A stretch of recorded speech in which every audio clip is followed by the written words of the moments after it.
Hello everyone, welcome to AptiPlus Academy for Civil Services. So this is a special dedicated video on the most important topics on current affair that is relevant for Civil Services Examination 2020. So these are the news that is very relevant that you must know before you appear for the prelims examination. So let's get started. And before I begin, I would like to tell you that AptiPlus has launched basically a new mega webinar. So this is the series where the speaker would be Jobin Mohan Patra. He's a IPS officer of 2018 batch. So he'll be taking a seminar. This would be a mega webinar where the topic of discussion would be how to clear civil services examination in very first attempt and preparation strategy if you are a working professional. So how to continue preparation with the job. So do not forget to participate on this. So on 17th of May, the timing would be 6 p.m. to 7 p.m. For more details, you can refer to the description of this video where I've given the link. आप ज़्यादा जानकारी वहाँ से check कर सकते हैं. And if you want to register, you can register yourself, right? Now coming to the news that is very important for like all the important the compilations news that would be relevant for the examination. So the first topic is the gig economy. As you know, gig economy has emerged as a new trend in the Indian economy. इसकी काफ़ी बातें की जा रही है gig economy. उससे पहले proceed, I would like to tell you that what exactly is the gig economy. Gig employment है क्या? एक तरह का workforce है that include freelancers, independent contractors, project based worker and temporary और part time जो hires किए जाते हैं किसी companies में. So they people are contributing. They are basically the components of the gig economy, right? And talking about the gig economy, it's precisely a free market system जहाँ पे temporary positions are common. Organisation contract होते हैं, independent work करते हैं for a short term engagement. So this is basically not a long term but a short term engagement which is mostly contractual और work basis on the engagement. जितना काम है उस हिसाब से एंगेजमेंट होती है. It's not a full time engagement, right? तो इंडिया में अगर बात करें गिग इकोनॉमी के लिए तो जो सबसे चीज़ें जो डोमिनेंट सेक्टर्स है जहाँ पे ये लोग काम करते हैं. So the first is the content writing, the second is translation, fourth is creative working, recruitment, sales, digital marketing. So these are some of the branches where gig people contribute and they have the jobs, these are the fields of the job where they prefer to work. Now talking about the benefits of gig economy, the gigs in the Indian economy. So one of the major advantages is that gig worker can work as a freelance. Okay, flexibility होती है and they are associated with working और diversity of work है, the काम करने का जो तरीका है. So they got an ample diversity to work on it, right? So the organization can be career mobility and other like based balances would be also there because if you're working on a freelance, you have other work which you can assemble on the same time. Now talking about the work that can be chosen, work from home is also an option and volume of the work can be under controlled. And further, these people who are working for their gig jobs or gig contributing to the gig economy, they supplement their earning with a primary job and stop the gaps between the roles. Fine. And for the recruiter point of view, it allow access to get a global talent pool. क्या होता है कि आप अगर remotely काम कर रहे हैं तो जो बाहर के जो टैलेंट्स है you can hire them before inviting them coming to the office, right? So they can virtually operate everything. So work is in cost effective manner. So this is a topic of discussion because a question on economics can be asked on the gig economy. So this is very important to analyze you to help you understand what exactly gig economy mean, right? अब बात करें future क्या है gig economy के India में. तो अगर IMF के जो रिपोर्ट्स हैं उनके मुताबिक जो यूथ की जो इनएक्टिविटी है that is highest in India compare to any developed countries and we have almost 30% of the people of the youth who are not actively engaged in any of the work. Now talking about the young population जो है they have joined workforce every year and it is an alarming joblessness that should impact people and the economy. बात करें way forward के लिए तो recently जो prime minister के नाम पे एक जो श्रम योगी मनधन योजना लॉन्च की गई है दैट इज प्राइम मिनिस्टर श्रम Maandhan Yogi Yojana. So this intended to provide an assured monthly pension to unified people like जो कि 15,000 से कम जिन लोगों की तनख्वाह है, salary the people who is less than 5,000 15,000 rupees they would be receiving 3,000 rupees as an this would be a support which government will be doing to them. Fine. And this steps is again the entire gist, the entire aim behind this intention is to provide social security for the people who are working on the unorganized sector. So this would be more of a PF kind of thing where this would be saved for their future. Fine. So this is what in terms of gig economy and government role could be. Fine. Now coming to the other topic, India States of Forest Report. This is again very important, and talking about the environment question, which again in general is very relevant for UPSC prelims examination. These topics are again very important. So recently India के जो Forest States report है, that was published by Forest Survey of India, FSI जो है वो report को publish करती है. Do not get confused. UPSC can ask you that it is released by Ministry of Forest and Environment. It is precisely released by Forest Survey of India. First point. The second is it is published by FSI and who is mandated to assess the forest tree resources क्या हैं India में अपने country में, including wall to wall forest and cover mapping in the billionaire cycle. तो बात करें, they started in 1987.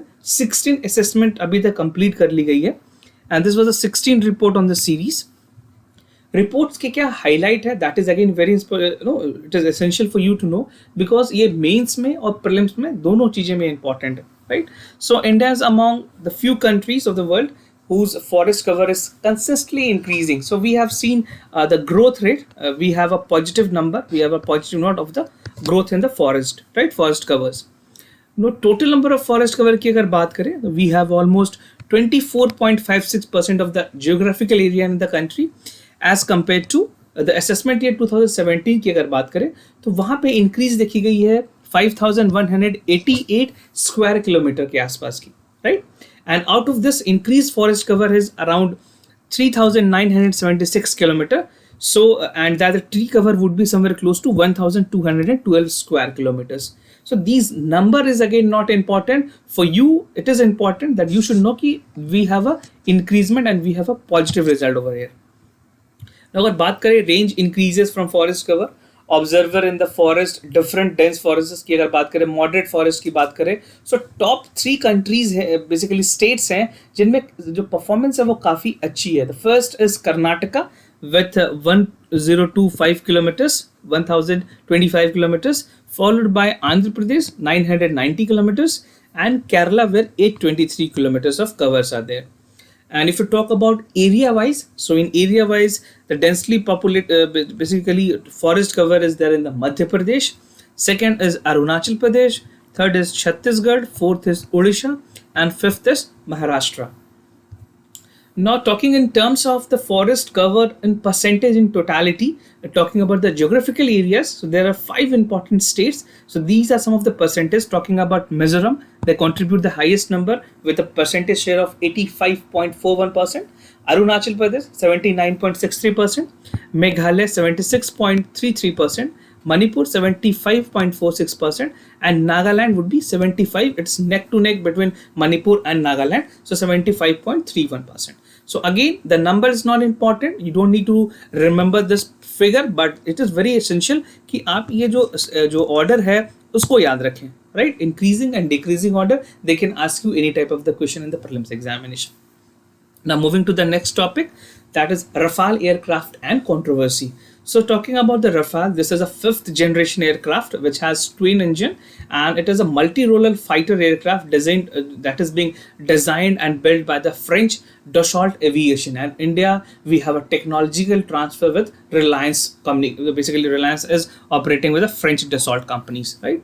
So this is equipped with a wide range of weapons. Rafale is intended to perform air supremacy, interdiction, aerial resonance, and ground support in depth strike, anti-ship strike, nuclear deterrence mission. So these are some of the important ranges where the Rafale would be working upon.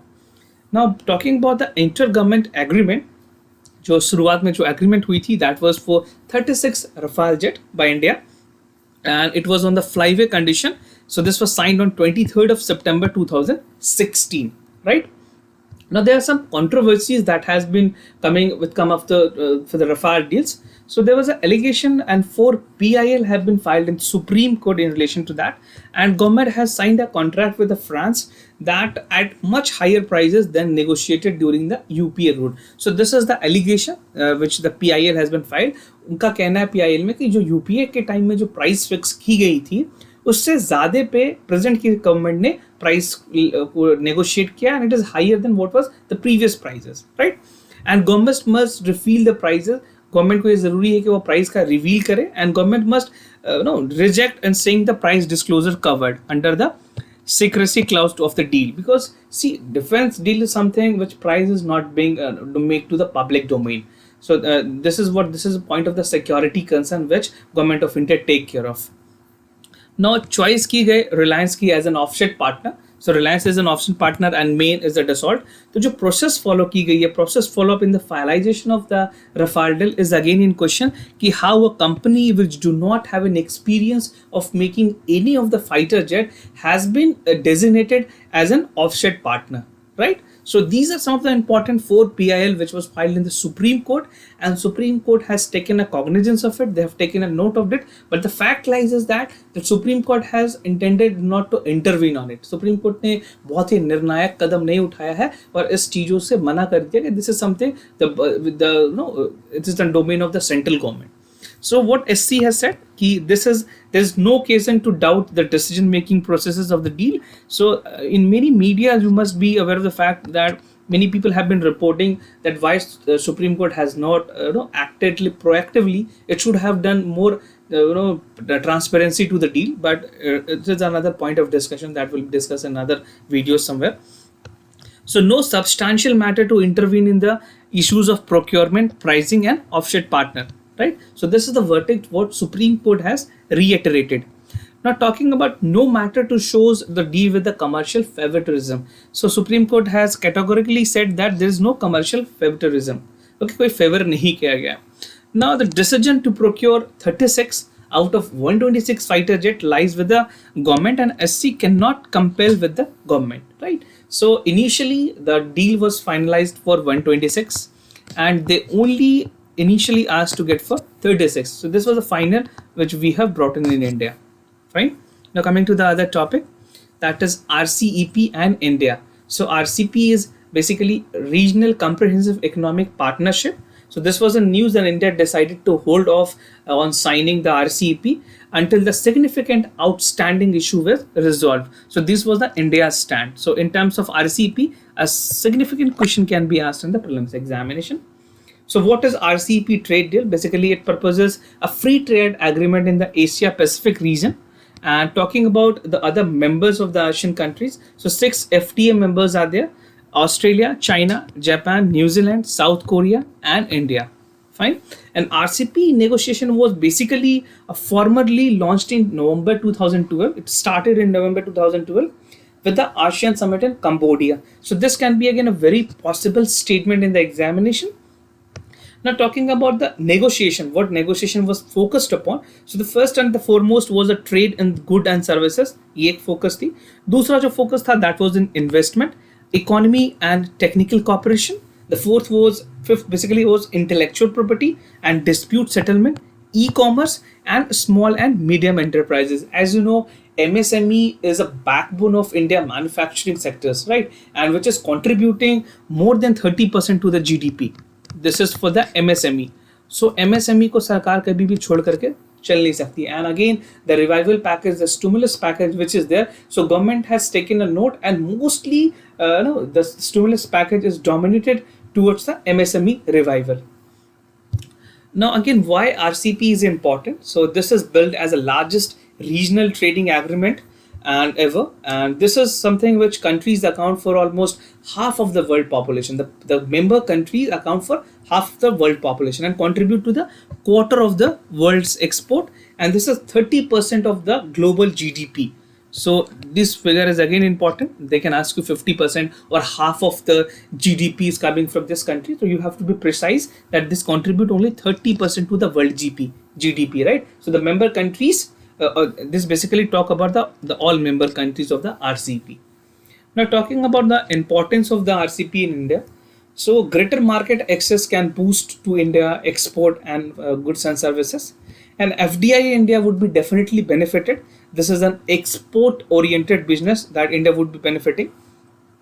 And integration of MSME into the regional value supply chain, because India is trying to make itself a manufacturing hub and promoting as well as domestic manufacturing in India, right? So the chain in RCEP have a special focus on the MSME, micro, small and medium enterprises. Now it will again strengthen the regulation of doing India's, which will again reduce the trade costs and alignment with the Act East policy. We're moving forward to Make in India initiatives. This is what Government of India is pitching very hard to make India a manufacturing hub and increasing the whole of India in the Indo-Pacific. So these are some of the important dominating points because of which India is more concerned with the RCEP. Now, why India cannot afford cannot afford to isolate itself from RCEP? So see, first RCEP is an 8 times India's size. ठीक है, अगर बात करें सारे members को मिला के, it would be 8 times size of the India, and it is by far most attractive market in the world today.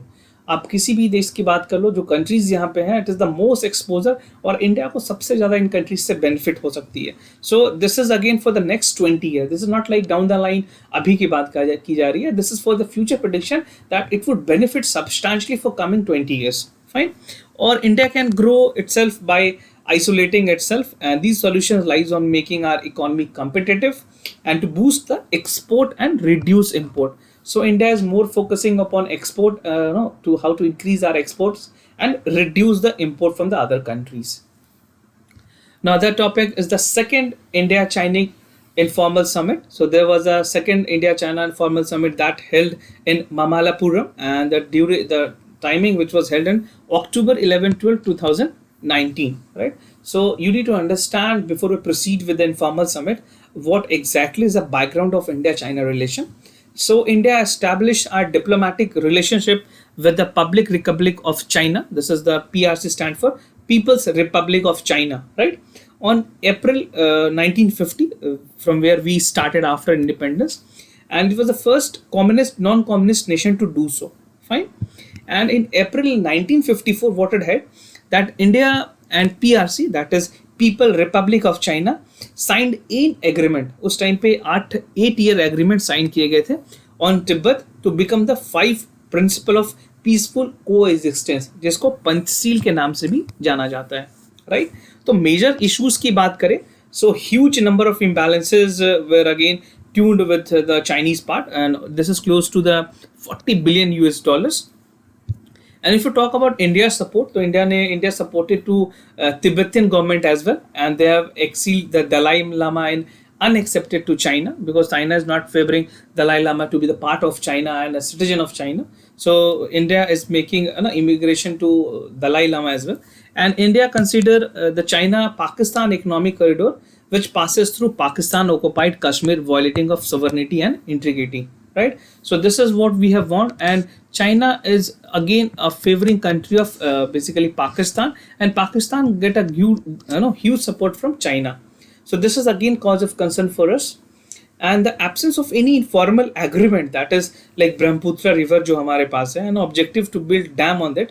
So China has not taken any stand, and substantially if something is built, India would be getting the more benefit. Right.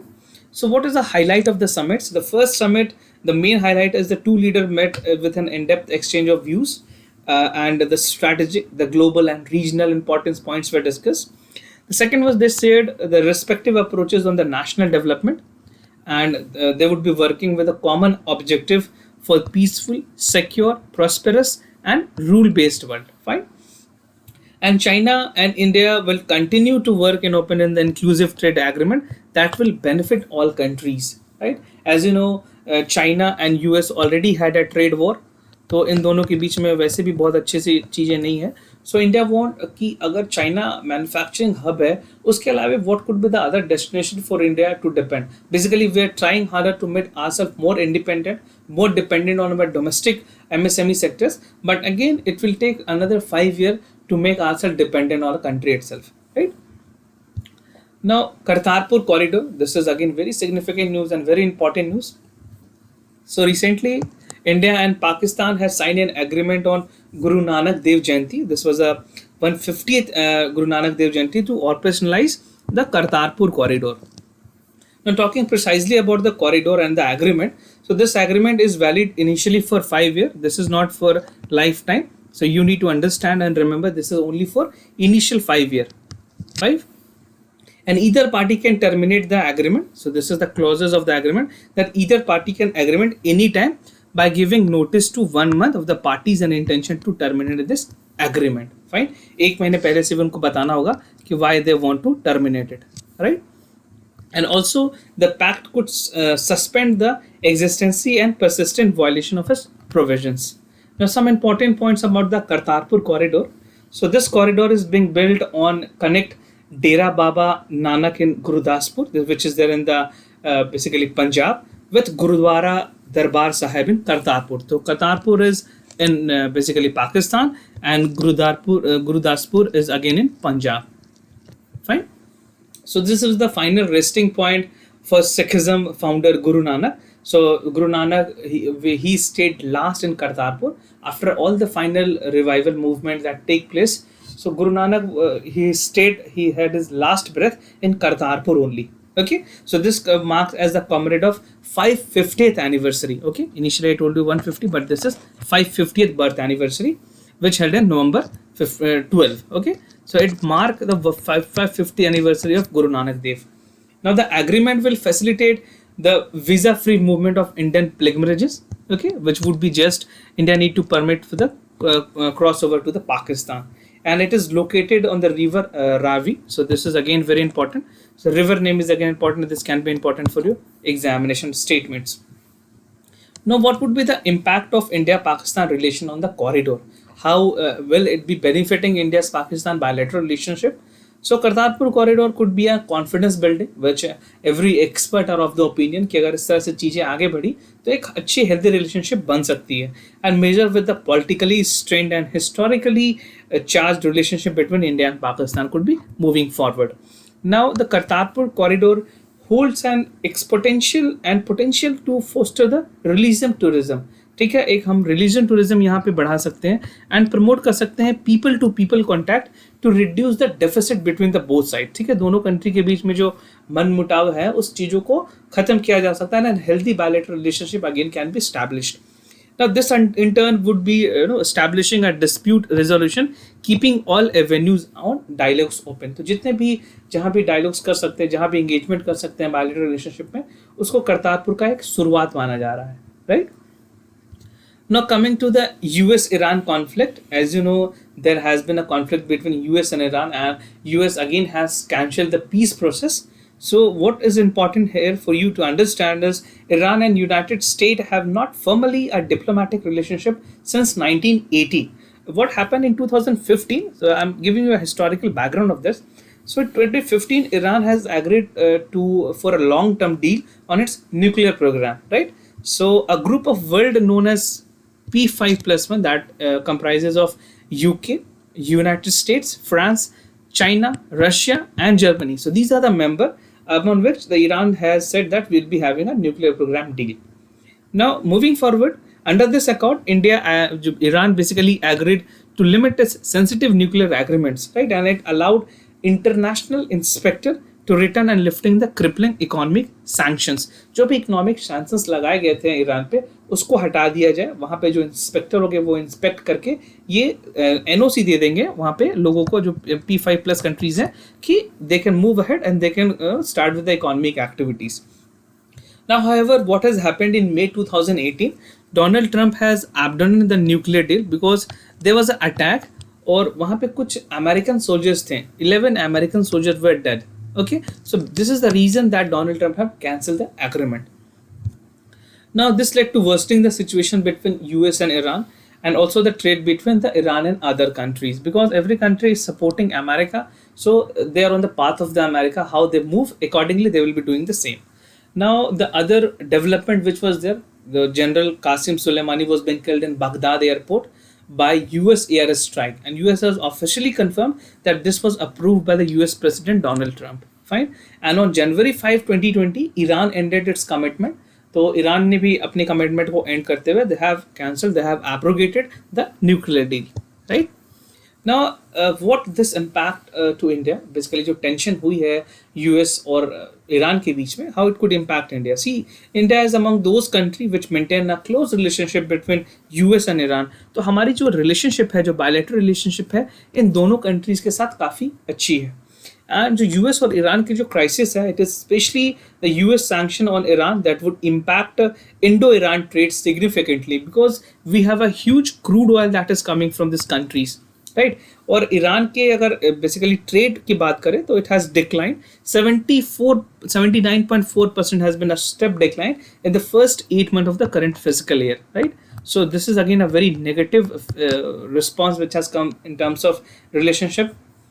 Now, currently, India and Iran is carrying a barter mechanism to carry the trade, with India's forced by the US to stop the purchase of oil. And what United States said, US का ये कहना है कि India के लिए कि आप Iran से ऑयल परचेज ना करें, नहीं तो we won't have a cordial relationship with India as well, right? So there's a tri-junction. The tri-junction would be between the first is India, the second is US, and again is Iran. So which we have to look upon कि किसके साथ हमें relation कैसे रखने हैं, because this is something we cannot increase. The domestic needs of the petroleum need to be addressed. So US का कहना है कि अगर आप ईरान के साथ रिलेशन अच्छे रखोगे तो हमारे साथ रिलेशन अच्छे नहीं होंगे, right? So this is something which is being pressurized from US to India. Now balance की बात की गई है कि किस तरह से बैलेंस बनाने की ज़रूरत है, और इंडिया ने नेवी लॉन्च ऑपरेशन संकल्प भी किया था पर्शियन गल्फ में, okay, and Persian Gulf of Oman. So India flagged a vessel transition through this area. Now, what would be the way forward this for this tussle which is between the countries? So यहाँ पे India के लिए एक commitment ज़रूरी है, और commitment with Iran to have a nuclear deal, किस तरह से टेंशन किसी भी तरह से ना हो और पीस जो प्रोसेस है वो इम्प्लीमेंट किया जा सके. So this would be the first step. और जो इंटरनेशनल ऑर्गेनाइजेशन है that should step in maintaining the peace process in the region. तो ये बहुत ही ज़रूरी है कि इंटरनेशनल ऑर्गेनाइजेशन का इंटरवेंशन हो और वो प्रॉपर पीस प्रोसेस में इंटरवीन करे. जो P5 कंट्रीज़ हैं वहाँ पे अपार्ट फ्रॉम यूएस एक इंटरनेशनल कम्युनिटी आनी चाहिए जो कि प्रेशराइज करे यूएस को, ताकि जो पीस प्रोसेस की जो रिजोल्यूशन है उसके नेगोशिएशन की तरफ आगे बढ़े, ना कि बार बार उसको कैंसिल करे, right. And India being a mutual friend of both countries, India का ईरान के साथ भी रिलेशन अच्छा है और यूनाइटेड स्टेट के साथ भी रिलेशन अच्छा है. So it can play a crucial role in ensuring the peace resolution to this problem, right? Now moving ahead with India-Japan relation, recently India-Japan has the first ever ministerial level meeting, 2+2 dialogue भी कहते हैं इसको, new Delhi में this was being held, and this dialogues involved defense and foreign minister as seen as the endorsement of the special strategic partnership between the both countries. तो 2+2 dialogues में क्या क्या चीज़ें थी? So first was that till now India and Japan had 2+2 dialogue at the secretary level, which recently got upgraded to the ministry level. तो पहले secretary level जो senior bureaucrats होते हैं, जो IAS officer होते हैं senior level पे, उन लोगों के बीच में agreement होती थी. Now this has come to the ministry level. So this is again improvement in the bilateral relationship. Now so far India की only had 2+2 dialogue between defense and foreign minister with the United States. और इससे पहले अगर बात की जाए तो सिर्फ हमने जो मिनिस्ट्रियल एग्रीमेंट थे डिफेंस और फॉरेन मिनिस्टर का, वो सिर्फ अभी तक यूनाइटेड स्टेट्स के साथ ही किया था, right. So this is again a strong relationship between India and Japan. Now area of अगर कॉपरेशन की बात करें तो वी हैव इकोनॉमिकल कॉपरेशन, जहाँ पे comprehensive economic partnership agreement sign की गई है. एंड अगेन दिस जो CEPA है वुड कवर द जो कंपोनेंट्स होंगे would be good and services, movement of natural person, investment, intellectual property rights, जो IPR के राइट्स हैं उन पे. और जापान हैज़ प्लेज्ड कि वो कम से कम 33,800 करोड़ रुपीज़ की इन्वेस्टमेंट करेंगे, okay. And Japan has offered 75 billion currency swap with India. So this is again very significant news in terms of economical development and GDP contributions. Now defense की अगर बात करें तो India and Japan has initiated the bilateral exercise between all three components of the defense forces. तीनों air, navy and armed forces, तीनों के साथ cooperation and military exercise की जाएगी. जैसे कि अगर बात करें सिन्यू मैत्री जॉइंट एयरफोर्स एक्सरसाइज है, this is N air force exercise. उसके बाद अगर बात करें धर्मा गार्जियन जॉइंट मिलिट्री एक्सरसाइजेज हैं. और अगर मैरीटाइम की बात करें तो जिमेक्स बायलैटरल मैरीटाइम एक्सरसाइज है. So these take place in the Malabar exercise, Malabar नाम से एक्सरसाइज चलती है जहाँ पे इंडिया और जापान के बीच में मिलिट्री एक्सरसाइजेस होती रहती हैं. नाउ अगर स्ट्रैटेजिकली बात करें स्टैटिक टर्म्स में तो both countries have a quad member of China in the Indo Pacific region. उसके अलावा जो साइंटिफिक एंड टेक्नोलॉजी चीज़ें में जो बात की गई है that is again the bilateral science and tech cooperation in 1993. So they have established India-Japan Science Council, right? And recent initiatives include establishment of 3 India-Japan joint laboratories in the information of communication technologies, right. तो basically जो internet of things है, artificial intelligence है, big data analytics है, उसमें Japan के साथ हम contribute करके एग्रीमेंट करके we can again be taken advantage of it. Fine. Now, lateral into the civil services. This was again in the news, and it is important for you as an aspirant to the civil services that you should know, you should have a viewpoint ki why lateral entry is important in the civil services, right? So, center has appointed a non-governmental professionals in the department to minister to the financial services, economic affair, agriculture में इन सारे ministries में experts को रखा गया है। As जो lateral entry होगी that would be pertains to the appointment of specialist from the private sectors, ताकि उनको एक्सपर्ट ओपिनियन लिया जा सके और जो मिनिस्ट्रीज के जो ऊपर लेवल पे जो काम है वो डायरेक्ट करें उस चीज़ों को, right. So this is an attempt by the government to bring fresh talent into the bureaucracy, right. So ये प्रैक्टिसेस और भी बहुत सारे कंट्रीज में की जाती है। नाउ कुछ आर्ग्यूमेंट्स हैं इसके अगेंस्ट, क्या क्या आर्ग्यूमेंट है वो मैं आपको बताता हूँ, फिर इसके फेवर में जो आर्ग्यूमेंट्स है वो भी मैं बताऊंगा।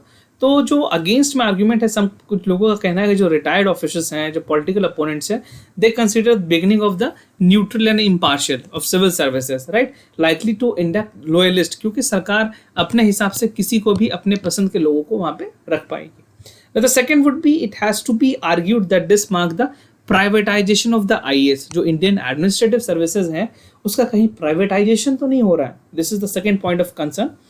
And the third would be the lateral entrants हैं have to struggle to fit in the system, because coming from the corporate system and working again in the government official, the two are different domain, fine।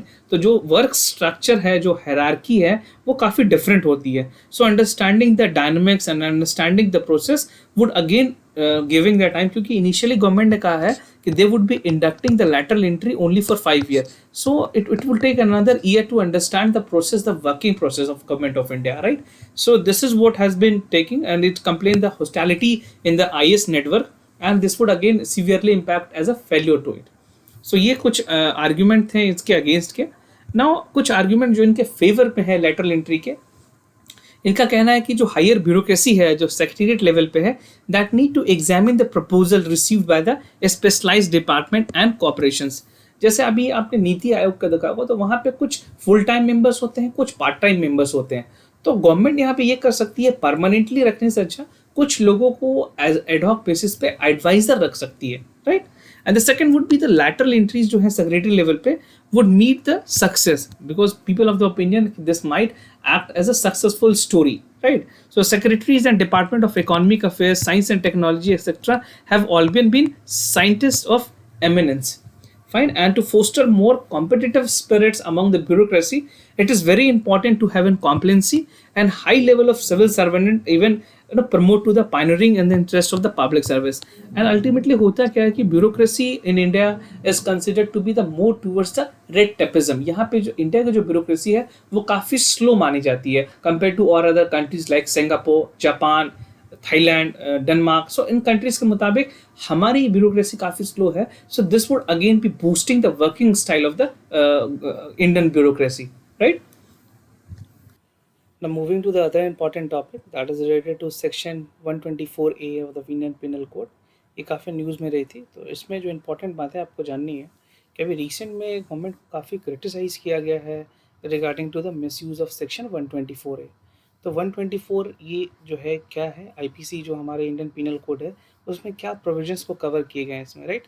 So the first and foremost thing is that this section deal with the offences of sedition. जो sedition है, जो देशद्रोह है, उसके बारे में जो चीज़ें जिक्र की गई है आईपीसी में 124A में इस चीज़ के जिक्र है, right. So the entire discussion, the entire detail about the sedition has been talking in section 124A of the IPC. So this cover the speech that is in writing, physical form, जो physical representation है, या फिर government की कोई भी hatred या कोई contemp है, उन सारे चीज़ों को सेक्शन 124A ऑफ आईपीसी में कवर किया जाता है। और जो इसमें पनिशमेंट है that is for 3 year to life imprisonment, right. Now constitutional validity की अगर बात करें तो हाई कोर्ट ने यहाँ पे चीज़ों को अनकॉन्स्टिट्यूशनल बताया है because it violets the freedom of speech and expression, जो कि हमारे फंडामेंटल राइट में ऑलरेडी गारंटेड है, राइट। तो कॉन्स्टिट्यूशन वॉज अमेंडमेंट, जो कॉन्स्टिट्यूशन अमेंडमेंट लाई गई that introduce the public order. Public order में जो रीजनेबल रिस्ट्रिक्शन है उसके लिए वहाँ पे सरकार को ये परमिशन दी गई कि कुछ रीजनेबल कारण से आप रिस्ट्रिक्शन लगा सकते हैं on the freedom of speech and expression, right. उसके बाद हुआ क्या, सुप्रीम कोर्ट की एक केस थी जहाँ पे Kedarnath versus state of Bihar में, तो उसमें भी जो सुप्रीम कोर्ट ने इस चीज़ को अपहेल्ड किया था, इस वैलिडिटी को, right. So this is again some of the important point that you should keep on the note of it. ना अगर आर्ग्यूमेंट करें इस चीज़ के फेवर में, तो basically law is a part of reasonable restriction under article 19(2). ये already this is the details is there in the fundamental right of the constitution. तो supreme court ने रिपीटेडली ये ऑब्जर्व किया कि सिर्फ mere possibility of misuse of provision does not per se invalidate the legislation, right? So this is what Supreme Court has backed in terms of Article 19(2), right? Now argument कुछ against भी है, तो इसमें आपको बता दूं कि जो पुलिस है that lack requisite and training to understand the consequences of imposing this provisions, right? So these are some of the counter argument. अगर आप मेंस का आंसर लिखेंगे, so this will be again relevant there. You have to be thorough with the pros and cons of it, right? And it is hard to imagine the navigation through the dark areas. तो जो actual law है उसकी implementation कैसी है, वो भी एक काफ़ी चैलेंज है ग्राउंड पे। Now the second thing is, if these people were not convicted, the slapping of the charges in even government, so sending a strong messages probably will obey the ready face of the consequences, right? So these are the some of the argument against this law, that is section 124 of the IPC. No law commission जो India है उसकी कुछ recommendations है वो मैं आपको बताना चाहूँगा। यहाँ पे लॉ कमीशन ने ये बताया, उन्होंने कंसल्टेशन पेपर 2018 में दिया था, वेयर दे हैव सजेस्टेड कि there is a time to think or repeal the section 124 of the IPC. So this was regarding the repealment and revoking this, to cancel it. तो ये already हमारे law commission ने इस चीज़ के बारे में कहा है। अगर 39th रिपोर्ट की देखें 1968 में जो आई थी, वहाँ पे लॉ कमीशन ने रिजेक्ट किया था इस आइडिया को regarding the repealing of this section. तो उस समय तो इट वाज बिग बैक्ड और उस समय इन चीज़ों को रिपील करने से मना कर दिया गया था। बट अभी जो लेटेस्ट लॉ कमीशन की बातें हैं उसके हिसाब से it should be we should be repealed finally.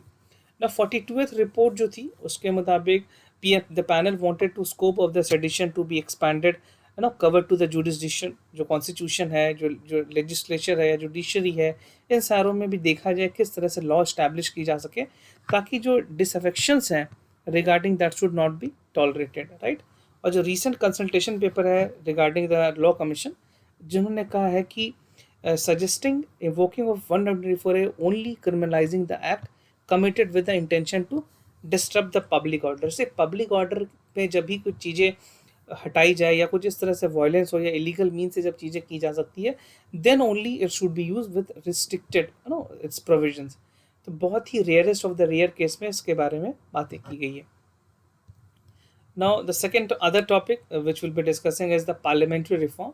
यहाँ पे बेसिकली वाइस प्रेसिडेंट जो वेंकैया नायडू हैं, उन्होंने 15 पॉइंट कैरेक्टर बताए हैं पार्लियामेंट्री रिफॉर्म के, उसके बारे में समझते हैं। So this is again important for your mains as well as prelims examination. तो क्या क्या चैलेंजेस फेस की गई है पार्लियामेंट में रिसेंट टाइम में, उसके बारे में जिक्र है। तो अगर नंबर ऑफ डेज़ की बात करें, जो पार्लियामेंट की जो नंबर ऑफ डेज़ है जो वर्किंग है वो डिक्रीज हुई है, राइट। तो पहले क्या हुआ करती थी, जो पार्लियामेंट ऑलमोस्ट एक एन एवरेज 128 डे के लिए मीट करती थी। Now recent time that has reduce to 60-70, right. तो आप देख सकते हो जो नंबर है दैट इज़ हाफ हो चुकी है, right. So it is almost the half what previously it use to be. सो अभी प्रेजेंट में हाफ है पूरी तरह से।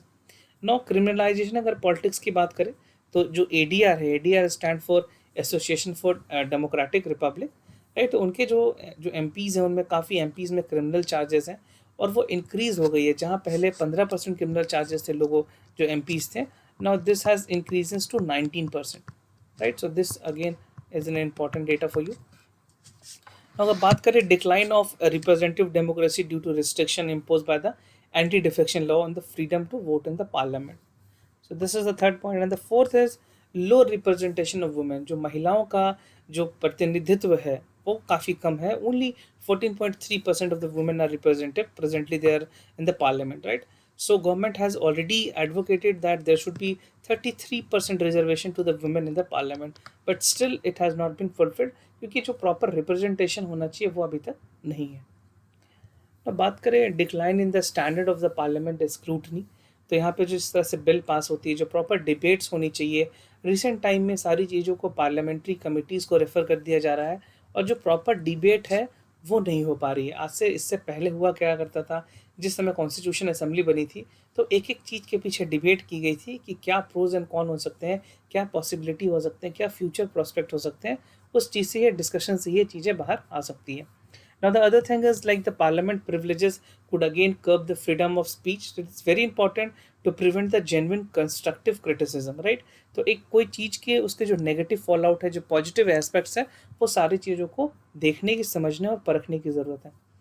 now जो वीक अपोजिशन इन इंडिया है, अगर बात करें eight the present, the opposition party is not strong enough कि वो किसी चीज़ पे अपने स्टैंड ले सके इफेक्टिवली, तो enable to hold government accountable in effective manner is again one of the very core essence which country at the present is lacking. और अगर एक्सट्रीमिज्म की बात करें, बहुत सारे ऐसे पार्लियामेंटेरियन हैं जो पार्लियामेंट में एमपीज़ हैं, they are not having the proper proceedings, उनकी प्रेजेंस नहीं है प्रॉपर तरह से, लोग अवॉइड करते हैं मीटिंग्स में जाना बेसिकली, राइट। सो जो कोरम है उसको मेंटेन नहीं किया जा रहा है। So this is again another point of concern. And the last is the frequent disruption of parliament leading to adjournment and affects the working of the our.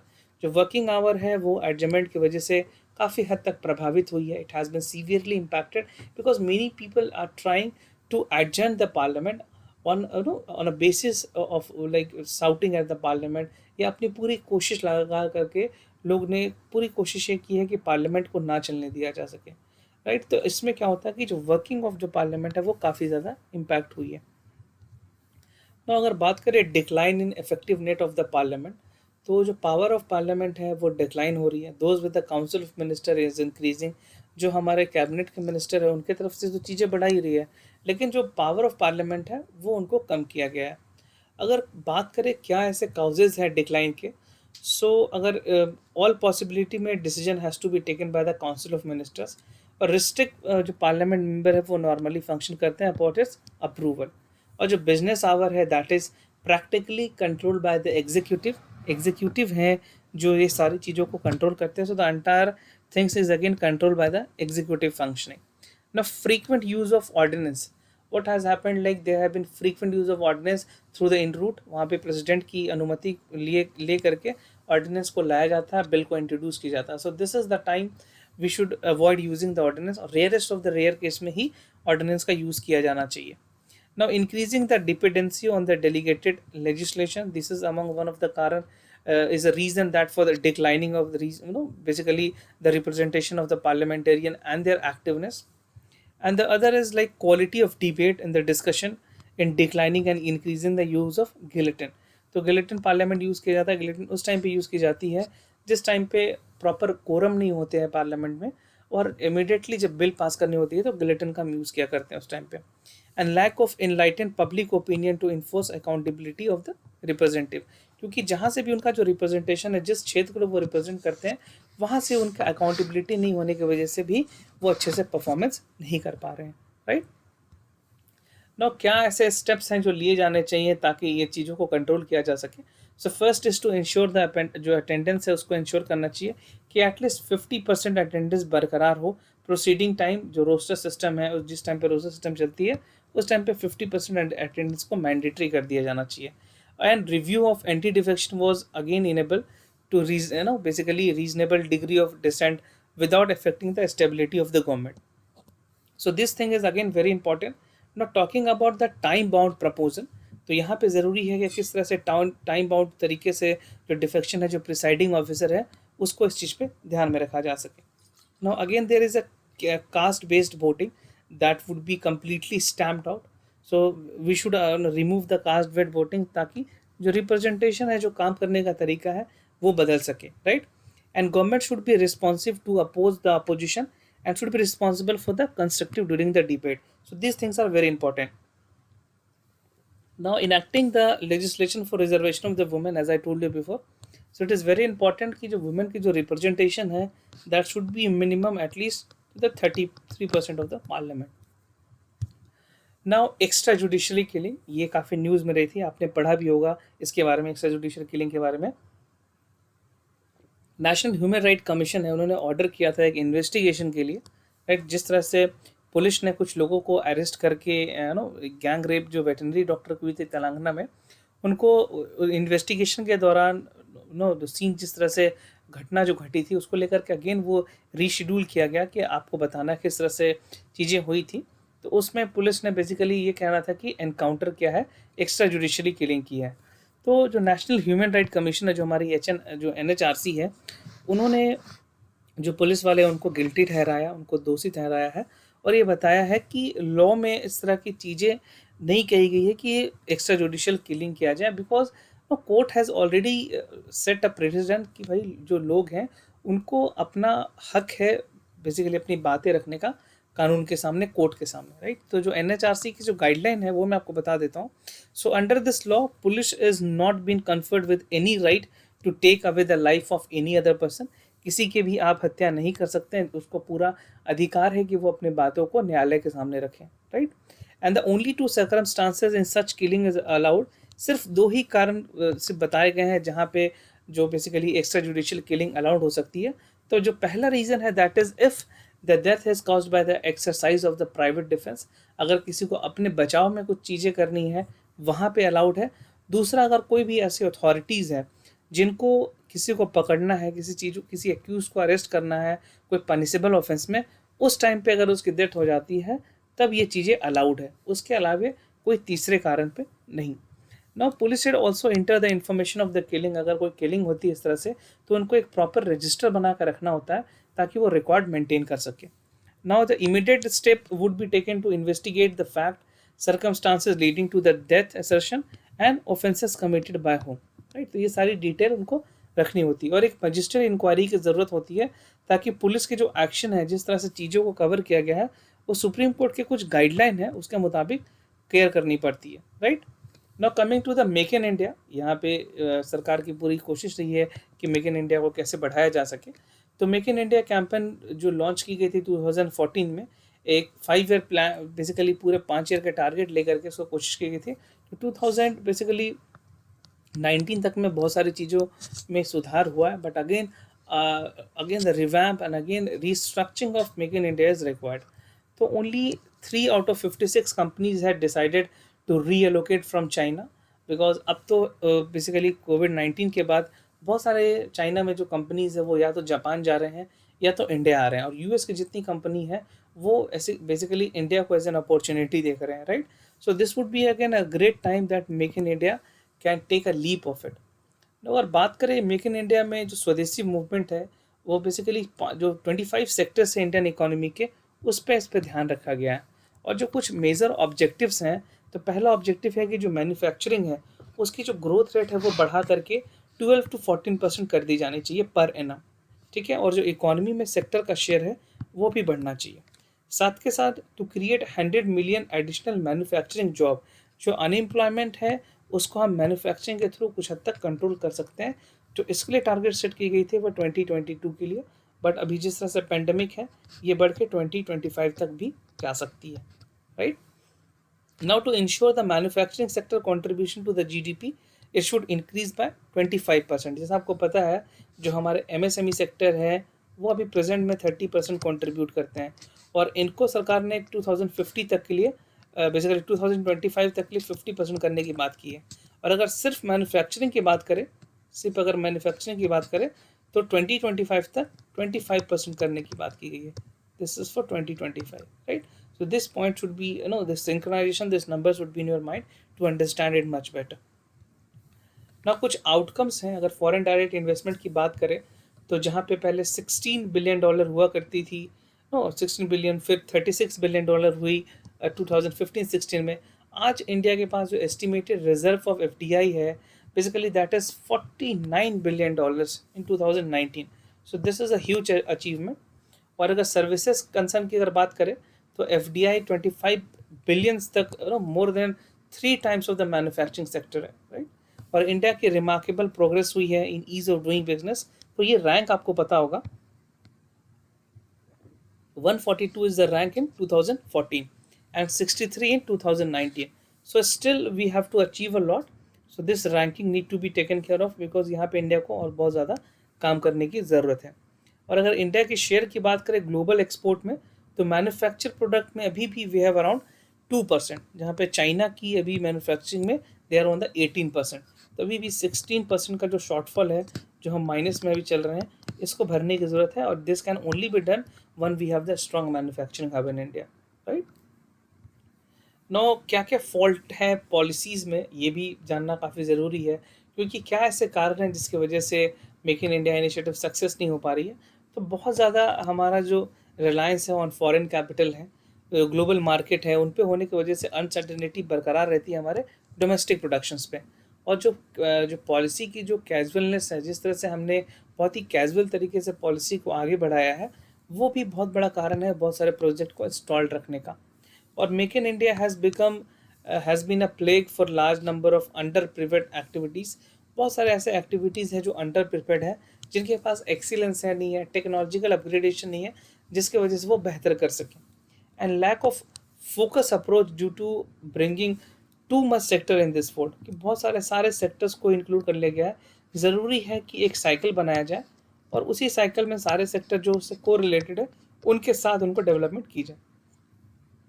And the inability to understand and capitalize the comparative advantage of the domestic economy। ठीक है, हमारी जो अभी domestic economy है, उनके पास funding की problem है, no capitalisation की प्रॉब्लम है। तो उस चीज़ को सरकार कैसे मदद कर सकती है, ये भी देखना काफ़ी अहम होगा। रीजंस क्या हैं फेल्योर होने के, वो मैं कुछ इंपॉर्टेंट रीजंस आपको बता देता हूँ। तो a large fraction of Indian FDI जो है, that is neither foreign nor direct but coming from the Mauritius based shell companies, right. जो मॉरिशस बेस्ड शील कंपनी वहाँ से आती है। और जो साइज ऑफ इंडस्ट्रीज है, that is too small to attend the scale investment and developing the supply chain. उसके बाद कुछ कॉम्प्लिकेटेड लेबर लॉज हैं, जिसकी वजह से भी प्रॉब्लम आ रही है, बिकॉज लॉज इतनी ज़्यादा होने की वजह से जो कंप्लाइंसेस है वो बाहर की कंपनियों का नहीं हो पा रहा है। And that is why most of the people is not coming to India. And rigid labour laws is also there, ठीक है। And hiring and firing of labour in the deter investment is one of the reason. और logistic की अगर बात करें, जो logistic cost है India में, वो काफ़ी हाई है। India has ranked 44 in the logistic performance index in 2014। और red tapism, corruption, bureaucratic hurdles, these are some of the important components which has minimized the manufacturing in India, right? तो इन सारी चीज़ों पे ध्यान देने की ज़रूरत है, ताकि इंडिया के जो बेसिकली जो मोटो है, जो एम है मेक इन इंडिया करने का, वो सफल हो सके। Now coming to the bank consolidation, this was again in the news, and in the recent year their number of the bank has been merged। आपने न्यूज़पेपर में सुना होगा, बहुत सारे ऐसे बैंक्स हैं जिनकी प्रॉपर फंक्शन नहीं होने की वजह से उनको मर्ज कर दिया गया है। तो आरबीआई ने एक कमेटी बनाई थी। So this is with the governor M Narasimhan. बहुत पहले बनी ये कमेटी। उनका कहना था कि make out a case of pruning numbers of the government of the state out banks, जो अच्छे परफॉर्म नहीं कर रहे हैं उनको मर्ज कर दिया जाए। And they recommended the restructuring of the Indian bank, कि उसको रिस्ट्रक्चर करके फिर से इट शुड बी मर्ज्ड और it should have a proper functioning. PJ Nayak committee बनाई 2014 में, और उन्होंने कुछ सजेशंस दिए थे कि किन किन बैंकों को मर्ज कर देना चाहिए with private bank. So this is very essential, right. ना बात करें प्रोसीजर्स की, किस तरह से क्या प्रोसीजर्स रखे गए हैं बैंकिंग को मर्ज करने के लिए। तो प्रॉपर एप्लीकेशन होती है सेंट्रल रजिस्ट्रार कोऑपरेटिव सोसाइटी के पास, कि किस पर्पस से बैंक को मर्ज किया जा रहा है, क्या ऐसे कारण हैं जिनके कारण से बैंक को मर्ज किया जा सकता है, राइट। पहले उस पर ध्यान दी जाती है। दूसरी, the copy of application of the purpose is also sent to the RBI. अगर वो प्रॉब्लम, जब वो चीज़ों को आइडेंटिफाई हो जाती है, तो वो आरबीआई को भेजना होता है फॉर वैल्यूएशन रिपोर्ट, की क्या वैल्यूएशन है, कहाँ पे कितनी लॉसेस चल रही है, क्या ज़रूरत है, क्या रेलेवेंस हो सकती है मर्ज करने की। ये सारी चीज़ों पे बात होती है, एक डिस्कशन किया जाता है। देन आरबीआई एग्जामिन करती है इस रेस्पेक्ट में कि जो हमारे इंटरेस्ट ऑफ जो डिपॉजिटर्स हैं उसको किस तरह से डिसाइड करना है। ये सारी चीज़ें central register of cooperative society decide करती है, राइट। अगर रिसेंट में मर्जर की अगर बात करूँ, तो 2019 में United bank of and oriental bank of commerce थे, उनको मर्ज किया गया पंजाब नेशनल बैंक के साथ। So this is again important for you to note it. Now in September 2019 में अलाहाबाद was, जो अलाहाबाद बैंक थी वो मर्ज की गई थी इंडियन बैंक के साथ, राइट। Now basically और syndicate were merged with the Canara Bank. So this is again important here. अगर बात करें आंध्रा बैंक का, basically Andhra was merged with Corporation Bank and got merged with the Union Bank. तो these are number of the banks. तो ये merging आप याद रखना, Punjab National Bank, Canara Bank and Union Bank of India. तो ये सारे कुछ कुछ जो छोटे इंटरमीडियरीज बैंक थे, इनको मर्ज करके रिसेंट टाइम में सारी फंक्शनिंग इनके हाथ में दे दी गई है। नौ अगर 2019 में merger of Vijay bank with Dina bank with bank of Baroda, इनको बैंक ऑफ बड़ौदा के साथ मिला दिया गया। और स्टेट बैंक के जितने 5 एसोसिएट्स थे और जो भारतीय महिला बैंक थी, उसको भी भारत सीधा स्टेट बैंक ऑफ इंडिया ऐसे एक बैंक रहेगी, राइट। और state bank of Bikaner and Jaipur, bank of Hyderabad, bank of Thanjavur और बैंक ऑफ मैसूर को and bank of Patiala was again the part of the bank of India. So all the intermediary banks of the SBI 5 associate bank has been merged with the main SBI, right? तो क्या benefits होते हैं bank consolidation का? तो वो merger help करता है, जो कॉस्ट ऑफ ऑपरेशन है उसको, उसमें कुछ बचत होती है, उसकी जो कॉस्ट है उसकी इफेक्टिवनेस आती है, और प्रोवाइड करती है एक बेटर एफिशिएंसी, एक बेटर ऑपरेशन, जहाँ पे बैंकिंग ऑपरेशन को ज़्यादा से ज़्यादा मदद मिलती है। And at same time merger help in the better NPA and risk management. जो हमारी नॉन परफॉर्मिंग एसेट्स हैं उसमें कैसे रिस्क मैनेजमेंट किया जाए, उसमें भी ध्यान दिया जाता है। And larger bank is capable of facing the global competitions. और जो बैंक्स के जो बेसल 3 के जो नॉर्म्स हैं, उसके एडहेरेंस के हिसाब से मिनिमम मिनिमम लोग होने चाहिए और मैक्सिमम गवर्नेंस होना चाहिए, right. So this is what the Basel norm 3 also advocate for. So these are some of the important benefits of the bank consolidation. Now farm loan waivers की अगर बात करें, तो recently many state government has announced the loan for the farmer, और महाराष्ट्र में series of event के तौर पे इन चीज़ों को किया गया है। तो बैकग्राउंड के अगर तौर पे मैं आपको बताऊं, तो फर्स्ट एवर नेशनल वाइड जो लोन वेवर थी वो 1990 में हुई थी, जहाँ पे 10,000 करोड़ के आसपास लोगों का जो लोन है वो वेव किया गया था। वे मतलब माफ़ी करना, लाइक वेवियर दिया गया था। And in 2008 52,000 crore was released by the Indian government as a part of agriculture debt waiver and debt relief scheme to the farmer। और उत्तर प्रदेश ने भी रिसेंटली 2017 में ऑलमोस्ट 36,000 करोड़ रुपीस जो हैं वो वेव ऑफ स्टेट गवर्नमेंट ने दिया, ताकि Maharashtra should follow the scheme of 35,000 crore. तो ये सारी चीज़ें हैं, दोनों स्टेट गवर्नमेंट ने अपने अपने हिसाब से इनिशिएटिव्स लिए, ताकि जो फार्मर्स हैं उनको लोन वेवियर दिया जा सके, राइट।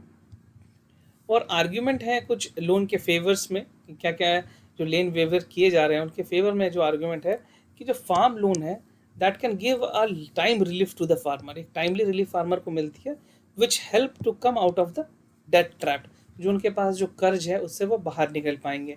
और this will help to the other activities like dairy, sericulture and other repayment issues. जो भी उनको बकाया अपना कर्ज देना है, EMIs देनी है, उसमें उनको मदद मिलेगी। And it will help the suicides of the farmer. जो लोन के वजह से जो एक्स्ट्रा लोन का जो बर्डन फार्मर पे होता था, उसके वजह से काफ़ी सुसाइड्स देखी गई थे महाराष्ट्र, सौराष्ट्र रीजन में, या फिर जो गन्ने के किसान हैं उत्तर प्रदेश में। So they people were committing the suicides. So this will again help to people to reduce their suicides numbers. Now there are some argument against the loan waivers। तो बेसिकली बताया गया कि loan waiver reduce the physical capacity of the state and it hamper the investment of health, education and infrastructure. लोगों का कहना है कि पैसा यहाँ नहीं दे करके इन ज़्यादा इस हेल्थ में, एजुकेशन में, इंफ्रास्ट्रक्चर पे खर्च किया जाए। और लोन जो वेवियर्स है that also raise the non performing asset, क्योंकि जब आप वेव ऑफ दे रहे हैं तो आपका जो NPA है वो इंक्रीज हो रहा है, राइट। एंड बैलेंस शीट में बैलेंस शीट भी उसमें बिगड़ती है। And according to NITI Aayog, less than 25% of the small marginal farmer are taking institutional loan. जो इंस्टीट्यूशनल लोन्स हैं वो सिर्फ 25% फार्मर ले रहे हैं, और बाकी जो बिग फार्मर है दे आर स्ट्रेस बाय जो बड़े फार्मर है उनसे लोन लेकर के एक प्रॉपर और जो इंस्टीट्यूशनल लोन है वो नहीं होता है, बाकी आपसी लेन देन होती है ज़्यादा, right. So that is also one of the reason for the suicides of the farmer. And promoting the lead activities in agriculture sector that lead to the reduce faced by the farmer, right। बहुत सारे ऐसे activities हैं जो stress faced है, जिसको farmer को उसके वजह से उसका खामियाजा भी उठाना पड़ता है। Now unemployment crisis in India, अगर बात करें national sample survey of India की, तो जो अनएम्प्लॉयमेंट है वो इंडिया में वो अलार्मिंग सिचुएशन पे है, 6.1% है, जो कि अब तक 45 ईयर में सबसे ज़्यादा है। कुछ रिपोर्ट्स के हाईलाइट हैं। तो report says that the unemployment in the urban area is around 7.8% और जो रूरल एरिया में है दैट इज क्लोज टू 5.3%। और सबसे शॉकिंग बात यह है कि केरला में भी काफ़ी वर्स्ट एम्प्लॉयमेंट रेट है, डिस्पाइट वहाँ पे जो लिटरेसी रेट है वो काफ़ी अच्छी है। अगर अनएम्प्लॉयमेंट रेट की बात करें कंट्री की तो 2.2% थी 11-12 में, जो कि एनएसओ के डेटा के हिसाब से हमें पता चलता है। बट प्रेजेंट में जो अभी है that is close to 6.1%, right. So this number is again very important for you. And unemployment in the higher education and education are lowering this with financial mean and educations, right। तो unemployment की वजह से भी लोगों को बहुत ज़्यादा problem देखनी पड़ रही है फिनेंशियल या एजुकेशनल मीन्स में, या फिर अनएम्प्लॉयमेंट ओवरऑल अगर आप कैलकुलेट करेंगे तो इतना ज़्यादा है कि लोगों को अपने जो भी टैलेंट है उसके हिसाब से कम पैसे में या अंडर एस्टिमेट जगह पे काम करना पड़ रहा है। एनएसएसओ की जो लेबर सर्वे है उन्होंने कुछ फोर्स पार्टिसिपेशन की भी बात की है, जो कि डिक्लाइन हो गई 48.9% थी, नाउ इज ऑलमोस्ट 55.9%, राइट। जो पहले 55.9% हुआ करती थी, now that has reduce to 49.8%। और unemployment versus labour force participation rate क्या है, जिसको LFPR भी कहते हैं, तो ये बताती है कि जो राइज ऑफ अनएम्प्लॉयमेंट है वो एक बुरा है, एक बैड है, but fall in the labour participation is rate is worse. ठीक है, उसमें लेबर पार्टिसिपेशन में जो फॉल है वो और ज़्यादा भी खतरनाक है। Now talking about the former reflects the shortage of job as compared to the number of people looking for the job। ठीक है, ये सारे पॉइंट्स आप ध्यान रखना, क्योंकि LFR में आपको सीधे प्रीलिम्स में क्वेश्चन पूछे जा सकते हैं। And later it reflects the fall in the number of the looking for the job. ऐसे लोग जो जॉब की तलाश में कर रहे हैं बट वो होपलेस हैं कि उनको वहाँ पे जॉब मिलेगी नहीं, they are looking forward but because of some constraints do not have the experience, या जो प्रॉपर रिक्विजिट नहीं होने की वजह से उनको वहाँ पे जॉब नहीं मिल पाती है। नो रीजंस क्या है अनएम्प्लॉयमेंट की, अगर लार्ज पॉपुलेशन की बात करें, बहुत सारे इंडिया में जो अभी भी India is the second most polluted, basically जो पॉल्यूशन जो बेसिकली जो हमारा पॉपुलेशन है वो चाइना के बाद सबसे ज़्यादा है, right. We are the second most populated country. और नंबर ऑफ एजुकेटेड यूथ की अगर बात करें तो many youth have got education in India last 10 to 12 year, but at the same time employment opportunities नहीं होने की वजह से इनको किसी अंडर एस्टिमेटेड जगह पे काम करना पड़ रहा है। और drop in the employment generated due to urban and rural schemes. और सेंट्रल गवर्नमेंट के जॉब्स में भी काफ़ी ज़्यादा गिरावट हुई है। There have been dip in 30% of previous, से पहले जितनी जॉब हुआ करती थी उससे 30% जॉब्स अब कम है। And rising the automation and technology को upgradation reduce the job creation. क्योंकि इसका आपको सीधा मैं एग्जांपल बताता हूँ, आप में से कई लोग अगर मेट्रोपॉलिटन सिटीज़ में रहते होंगे तो जहाँ पे मेट्रो है वहाँ पे पहले टोकन सिस्टम हुआ करता था, लोगों को अपना टोकन लेना पड़ता था। अब वहाँ पे क्या है, सेल्फ वेंडिंग मशीन आ गई है, right.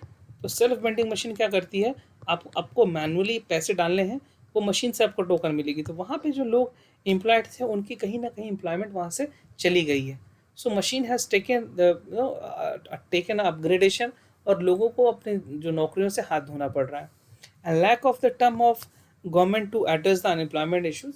So government need to take this seriously so that कि जो अनएम्प्लॉयमेंट के इशूज़ हैं उसको एक तरीके से चैनबद्ध तरीके से प्लान किया जाए, एंड हॉलिस्टिकली जो भी जो सेक्टर्स में जहाँ पे अपॉर्चुनिटीज़ है उसको एक्सप्लोर करके लोगों को ज़्यादा से ज़्यादा एम्प्लॉयमेंट दी जानी चाहिए, राइट।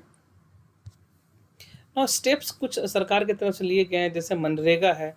मनरेगा एक्ट के तहत लोगों को जो बेरोजगार हैं, जो बेसिकली अनएजुकेटेड लोग हैं, जो थोड़े लोअर मिडिल क्लास हैं, उन लोगों को मनरेगा में यूटिलाइज़ किया गया। उसके बाद प्रधानमंत्री कौशल विकास योजना लाई गई, जहाँ पे लोगों का स्किल डेवलपमेंट किया जा सके ताकि वो अपने ज़रूरत के हिसाब से अपने स्किल लें और अपने लाइवलीहुड को आगे बढ़ा सकें। एंड स्टार्टअप इंडिया स्कीम भी ले के आई है सरकार, जहाँ पे अलग अलग लोन का प्रोविजंस भी रखा गया है। तो अगर स्टैंड अप इंडिया की स्कीम की अगर बात करें तो यहाँ पे 10 लाख से 1 लाख तक, बेसिकली 1 करोड़ तक के अमाउंट का दिया गया है।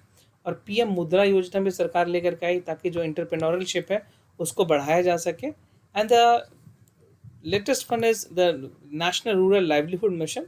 This is again an initiative where government proactively try to put all their efforts कि जो रूरल इंडिया के जो लोग हैं वो मेन स्ट्रीम में आ सके, चाहे वो शेड्यूल ट्राइब के लोग हैं, शेड्यूल एरिया के लोग हैं, ताकि उनका प्रॉपर रिप्रेजेंटेशन हो सके, right. So this is again an initiative from Government of India and the other state governments.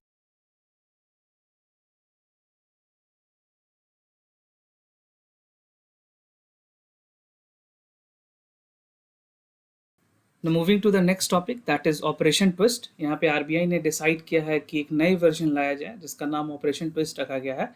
तो बेसिकली यहाँ पे stimulus simultaneously purchase of sale and government of securities जो ओपन मार्केट के थ्रू होती है, जो ओमेज होती है, राइट, जिसको OMO के मतलब होते हैं ओपन मार्केट ऑपरेशंस, उसके थ्रू गवर्नमेंट क्या करेगी, कुछ जो सेल ऑफ सिक्योरिटीज उसको करती है ताकि मार्केट में अगर फ्यूचर में कभी लिक्विडिटी की ज़रूरत पड़े तो उसको रिजर्व के तौर पे रखा जाए।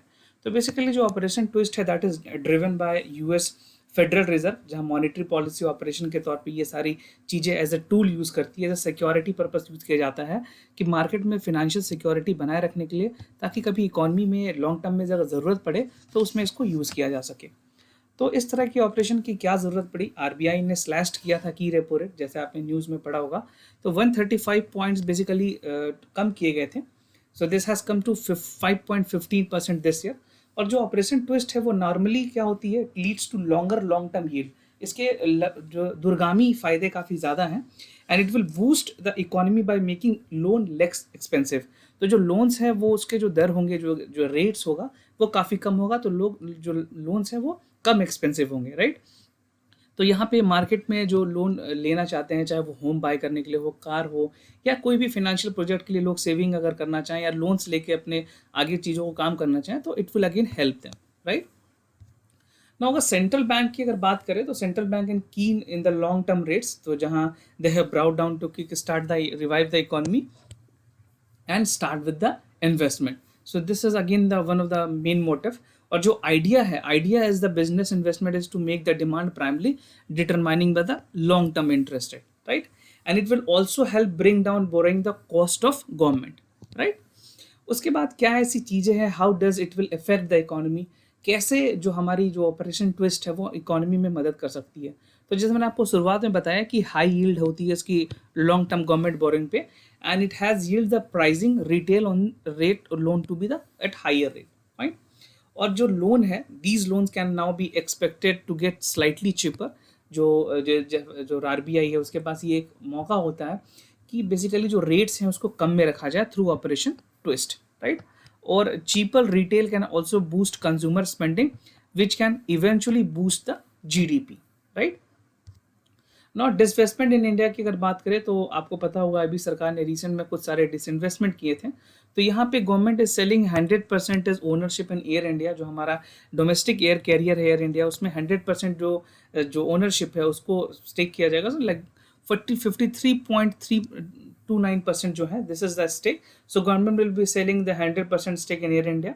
और बीपीसीएल की अगर बात करें तो बीपीसीएल में करीबन 53.29% एंड 30% इन द कॉनकोर, ठीक है, out of its current 54.8 stakes. तो ये नंबर ऑफ स्टेक्स हैं, आपके लिए नंबर जरूरी नहीं है, but it the company is important. First is the air India, second is BPCL and second is the Concor, right.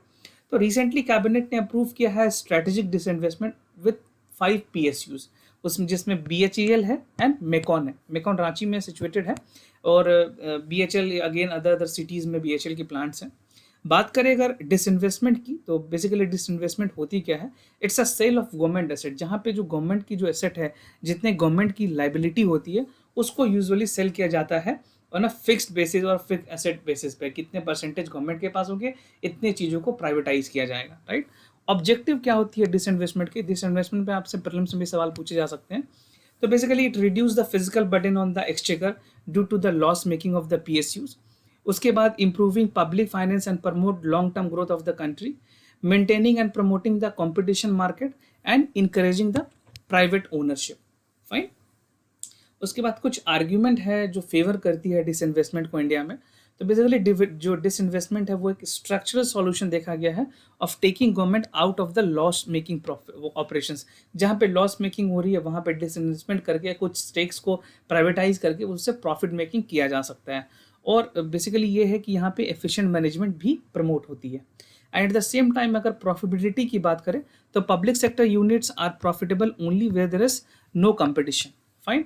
तो गवर्नमेंट क्या करती है, government utilise the money gained from the PSU, जो PSUs के सेल करने से जो मनी गेंड हुई है, it again help to improve the public services like infrastructure, health और एजुकेशन। तो जो अमाउंट हमें मिलते हैं सेल करने से, उनको किसी वेलफेयर प्रोग्राम में आगे गवर्नमेंट लगा सकती है। और कुछ आर्ग्यूमेंट जो इनके फेवर में है, that it allow government to finance increase the physical deficit. जो गवर्नमेंट की जो FC है, जो फिजिकल डेफिसिट है, उसमें उसमें मदद मिलती है, because some fund and finances again is being raised.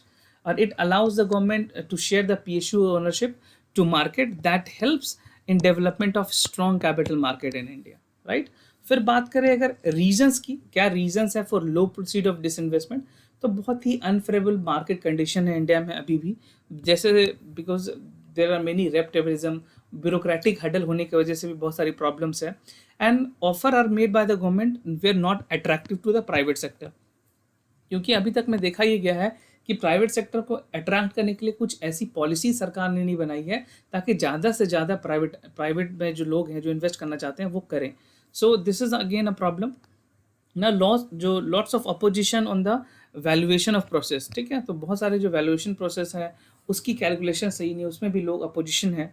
So and strong opposition from the employ and the trade union. किसी भी चीज़ में अगर किसी भी चीज़ की डिसइन्वेस्टमेंट होती है तो इससे उसके हर PSUs के अपने यूनियन होते हैं, राइट। आपको पता हुआ, चाहे वो कोल इंडिया हो, चाहे वो भारत पेट्रोलियम हो, या फिर वो स्टील हो, तो सारे जगह पे यूनियंस होती है। तो यूनियन अलाउ नहीं करते हैं कि डिसइन्वेस्टमेंट को आगे प्रोसीड किया जाए, राइट। ना रूरल टूरिज्म इन इंडिया की बात करें तो यहाँ पे जो हमारी वर्ल्ड टूरिज्म और टूरिज्म काउंसिल है, उनके मुताबिक इंडिया के जो ट्रैवल सेक्टर, जो टूरिज्म सेक्टर है, उसका जो रैंक है वो 7th है वर्ल्ड पे, right. And it is contributing to the country's GDP। और इंडिया में बेसिकली सबसे ज़्यादा जो टूरिज्म है वो मेडिकल टूरिज्म से कंट्रीब्यूशन है, उसके बाद हिस्टोरिकल टूरिज्म है, एडवेंचरस टूरिज्म है, और बहुत सारी चीज़ें हैं। रूरल टूरिज्म से भी कंट्रीब्यूशन होती है इंडिया के GDP को। अगर रूरल टूरिज्म की स्पेसिफिकली बात करें तो काफ़ी स्कोप है, पोटेंशियल है to boost the rural economy and improving the standard of living of the people of the basically the rural India.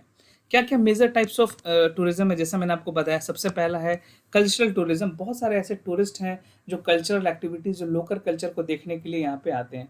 उसके बाद एग्रीकल्चर टूरिज्म है, to explore more agriculture industries and how farmer can grow their crop.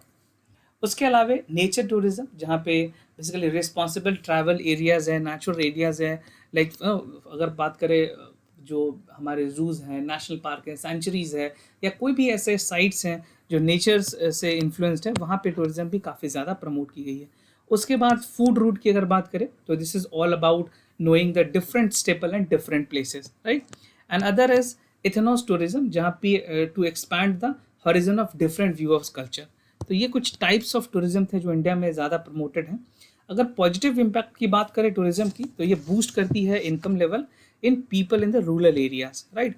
फिर ये यहाँ से जब basically जब tourism बढ़ेगी तो लोगों का जो रोजगार का जो मौका है वो काफ़ी ज़्यादा बढ़ता है, तो it generate more and more youth, तो लोग काफ़ी ज़्यादा इंगेज होते हैं, and it help to cover the migration. जो एक शहर से दूसरे शहर में जाके काम करते हैं वो अपने लोकल इकोनॉमी में ही कंट्रीब्यूट कर सकते हैं, right. And improving the connectivity by the means of roads. तो होता क्या है कि अगर आपको किसी अच्छे जगह कनेक्टिविटी देने की बहुत ज़्यादा ज़रूरत है, ताकि लोग आपके शहर पे या आपके किसी पर्टिकुलर जो स्पॉट्स हैं वहाँ पे आ करके ज़्यादा से ज़्यादा लोग आ सकें, right. And increasing the public transport etceteras and exchange of ideas of all tourism will create among the villages, will help stand the sheet myth and superstitious. Now draft national education policy 2019, यहाँ पे committee बनाई गई थी, basically जो जिसके chairman थे के कस्तूरी रंगाराजन, उन्होंने कमेटी ने रिपोर्ट सबमिट किया। तो जो रिपोर्ट है वो बेसिकली कुछ इंपॉर्टेंट चीज़ों जो इंपॉर्टेंट चैलेंजेस है उसके तरफ ध्यान आकर्षित करती है। The first is the access, equality, quality, affordability and accountability faced by the current education system. तो हमारे एजुकेशन सिस्टम को कैसे पूरी तरह से रिवैम्प किया जा सकता है ताकि वो बेनिफिट करे स्टूडेंट कम्युनिटी को, या कोई भी ऐसे लोग जो बेसिकली जो एजुकेशनल इंस्टीट्यूशन से जुड़े हुए हैं, राइट। एंड हाईलाइट्स की अगर बात करें तो जो अर्ली चाइल्डहुड केयर की बात की गई है, तो यहाँ पे जो राइट टू एजुकेशन है वो प्रमोट करने की बात की गई है फ्रॉम 6 ईयर to 40 ईयर, और इसको the age group should be 3 years to 18 years, right. तो बेसिकली एज को 6 साल से पीछे करके 3 साल तक के लोगों को भी लेने के लिए कहा गया है, और 14 ईयर तक नहीं, कम से कम 18 ईयर तक को कंसिडर करने की बात की गई है.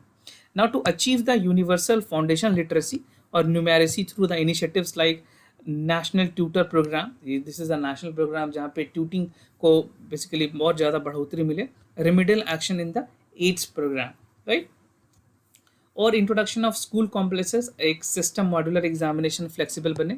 Setting up of special education zone in the disadvantaged region. Recognising teacher at the heart of the system, moving teacher education into the university system. ये सारी चीज़ों की बात की गई है जिससे एजुकेशन सिस्टम में और ज़्यादा मदद मिलेगी.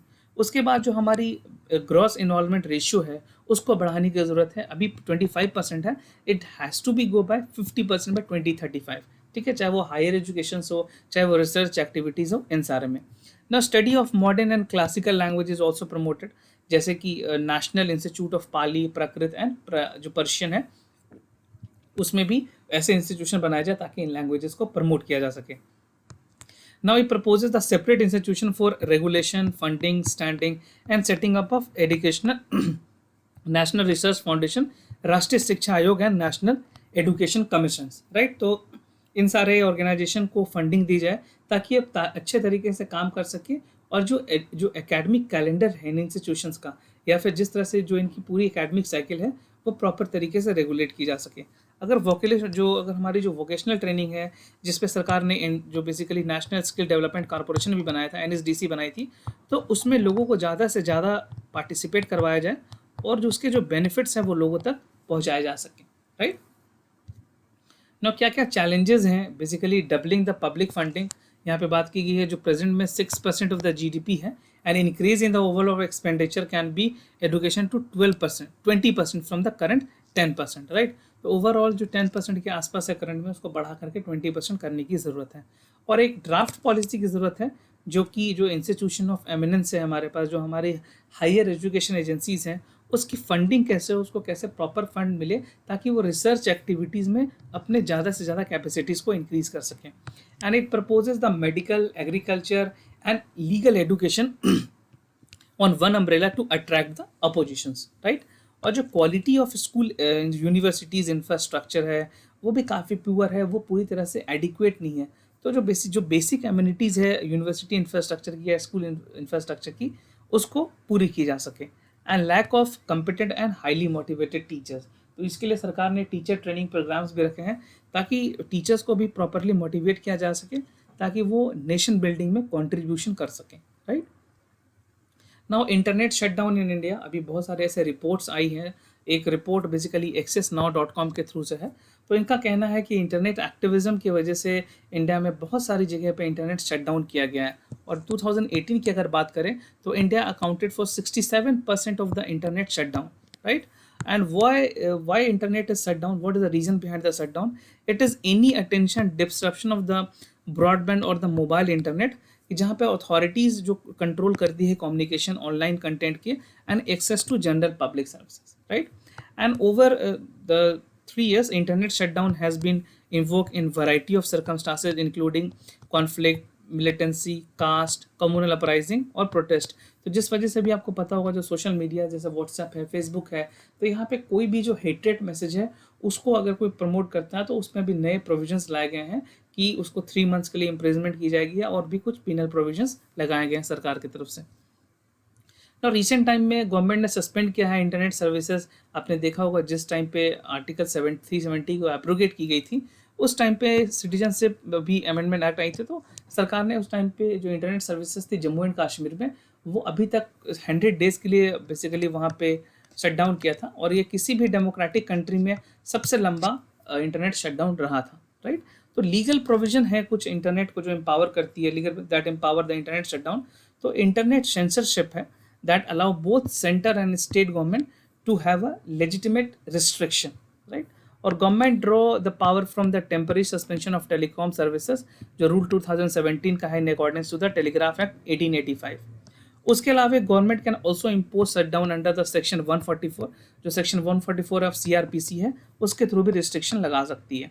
And section 144 of CRPC give district magistrate the power to unfall gathering of the people they directly may be abstaining from this act. तो ये सारे प्रोविजंस दिए गए हैं आईपीसी और सीआरपीसी में, जिससे गवर्नमेंट चीज़ों को कंट्रोल करती है. नाउ अगेन सेक्शन 69A भी है इंफॉर्मेशन एक्ट का. इस पे यूपीएससी ने मेंस पे सवाल पूछे थे 2015 में, और एक 14 में भी क्वेश्चंस था, तो इस पे ऑलरेडी सवाल पूछे जा चुके हैं. Know why there is a internet ban. तो सबसे पहले जो रूमर मॉनिटरिंग है या फिर इस तरह की जो वायलेंस बेसिकली प्रमोट की जाती है उसको कम किया जा सके, जो पब्लिक की जो ट्रैंक्विटी है उसको मेंटेन किया जा सके, and to ensure security, sovereignty and integrity of India, ताकि किसी भी तरह का जो हेट्रेड है वो बढ़ाया, उसको कंट्रोल किया जा सके, right. And to curb the terror activities and communal tension, क्योंकि देखा यह गया है कि कुछ गलत मैसेजेस से बहुत ज़्यादा कम्युनल टेंशन भी हुई है. And to maintain the law and order. So the main thing is to maintain the law and order so that the everything is there in the control by the state government and the central government. Now e-cigarette ban in India. इस वाले topic को हमने अपने PRS वाले addition में भी basically discuss किया है. तो आप में से जो लोग कंटिन्यूसली हमारे सीरीज़ को फॉलो कर रहे हैं उनको इसके बारे में पता होगा. तो मैं आपको यहाँ पे क्लियर कर दूँ कि बेसिकली रिकमेंडेशन आई थी ग्रुप ऑफ मिनिस्टर का, जिन्होंने कहा कि जो सेल है, स्टोरेज है, मैन्युफैक्चरिंग है of e cigarette should be banned in India, and to give it like legal backing. जो रिकमेंडेशन है from the union cabinet was approved by the prohibition of electronic cigarette production, manufacture, import, export, transport, sale, distribution and advertisement ordinance 2019, right. So this is the complete name. आपको सिर्फ prohibition of electronic cigarette के नाम से इसको जानना है. Okay. Now what is e cigarette. E cigarette एक तरह से बैटरी पावर डिवाइस है जो कि प्रोवाइड करती है heat solution of the nicotine, जहाँ पे फ्लेवर के तरीके से एरोसल कंट्रोल होती है, and that is again inhaled. Now it belong to the category of vaporised based nicotine product, जो कि इलेक्ट्रॉनिक निकोटीन डिलीवरी सिस्टम, जिसको EDNS भी कहते हैं, उसके थ्रू इसको रेगुलेट किया जाता है, राइट. नाउ नन जो कंबस्टिबल टोबैकोज हैं, they are use for many names like vapes, hookahs and e pipes. अगर बात करें इसके एडवर्स इफेक्ट्स की, तो वो हमारे बेसिकली जो अल्ट्रा फाइन पार्टिकल है निकोटीन की, वो लंग्स को इफेक्ट करती है, ब्लड में तक वो मिक्स हो जाती है. और ई सिगरेट अटैक जो बेसिकली हमारे हार्ट अटैक के रिस्क हैं उसको भी बढ़ाती है. जो DNA डैमेजेस हैं, जो कार्सिनोजन एक्टिविटीज़ हैं, कार्सिनोजन फॉर्मेशन, कार्सिनोजन वो होती है जो कि कैंसर को इनिशिएट करती है, right. And it increase the chances of developing the immunological toxicity, respiratory problem, cardiovascular problem या फिर न्यूरोलॉजिकल डिसऑर्डर भी देखने के उससे मिले हैं. तो नौशिया, जिस तरह से फीलिंग ऑफ वोमिटिंग या फिर vomiting, diarrhoea, fatigue, these are the other weight loss which is being other symptoms of discovering by the vaping. और e-cigarette contain volatile organic compound like heavy metal like nickel, tin and lead. तो ये सारी चीज़ें जो हैं जो इसके health के एडवर्स इम्पैक्ट हैं. नाउ कोरोना वायरस की अगर बात करें, a newly identified virus has emerge in the last basically year of the इस मंथ के इस साल के एंड में वुहान जो सिटीज़ है जहाँ से सारी चीज़ें स्टार्ट हुई थी, वो रिपोर्ट की गई थी विथ फैटल न्यूमोनिया, राइट. आपने अभी तक इसके बारे में काफ़ी चीज़ें पढ़ ली होगी, बट ये न्यूज़ में है इसलिए आपको ये जानना ज़रूरी है. तो corona virus basically corona virus की फैमिली से आती है. इससे पहले भी बहुत सारी जो कोरोना वायरस की फैमिली जो डिजीज़ रही है वर्ल्ड वाइड, उसमें मियर्स है, that is middle respiratory syndrome, और सार्स है जो सीवियर एक्यूट रेस्पिरेटरी सिंड्रोम के नाम से जाना जाता है. जो नोवल कोरोना वायरस है वो एक नए तरह का स्ट्रेन है that has been previously identified with the human. और जो corona virus are a zoonotic, right, means they are transmitted between animal and people. तो किसी भी एनिमल से ये आराम से ह्यूमन में ट्रांसफ़र हो सकता है, right. It can infect a human being. Now जो सार्स बेसिकली कोव थी वो ट्रांसमिटेड हुई थी from civet cats to human, और जो मेयर्स थी वो डॉर्मेट्री कैमल से ह्यूमन में आई थी, राइट. तो ये नाम आप याद रखना, क्योंकि कई बार साइंस में इस तरह के सवाल आपसे पूछे जा सकते हैं, जनरल साइंस में. Now several known corona virus is circulating in animal that do not have infected in the human, right. And where did it come from. तो virus has emerged in early December. Basically 11 industrial cities थी वहाँ पे Wuhan में ये सारी चीज़ें पहले पता चली नवंबर और दिसंबर फर्स्ट वीक में, और जो अटेंशन है उसी टाइम से लिए जा चुकी थी. 41 केसेस फर्स्ट में रिपोर्ट किए गए, बट जो WHO को जब रिपोर्ट करने की बात आई तो वहाँ पे चाइना ने WHO को बहुत ही लेट बताया, राइट. तो viral genome is again more closely related to the corona virus, and it's more severe than SARS corona virus, right. उससे ज़्यादा ये कंटेंजियस है और इसकी जो इन्फेक्शन लेवल है उससे काफ़ी ज़्यादा हाई है।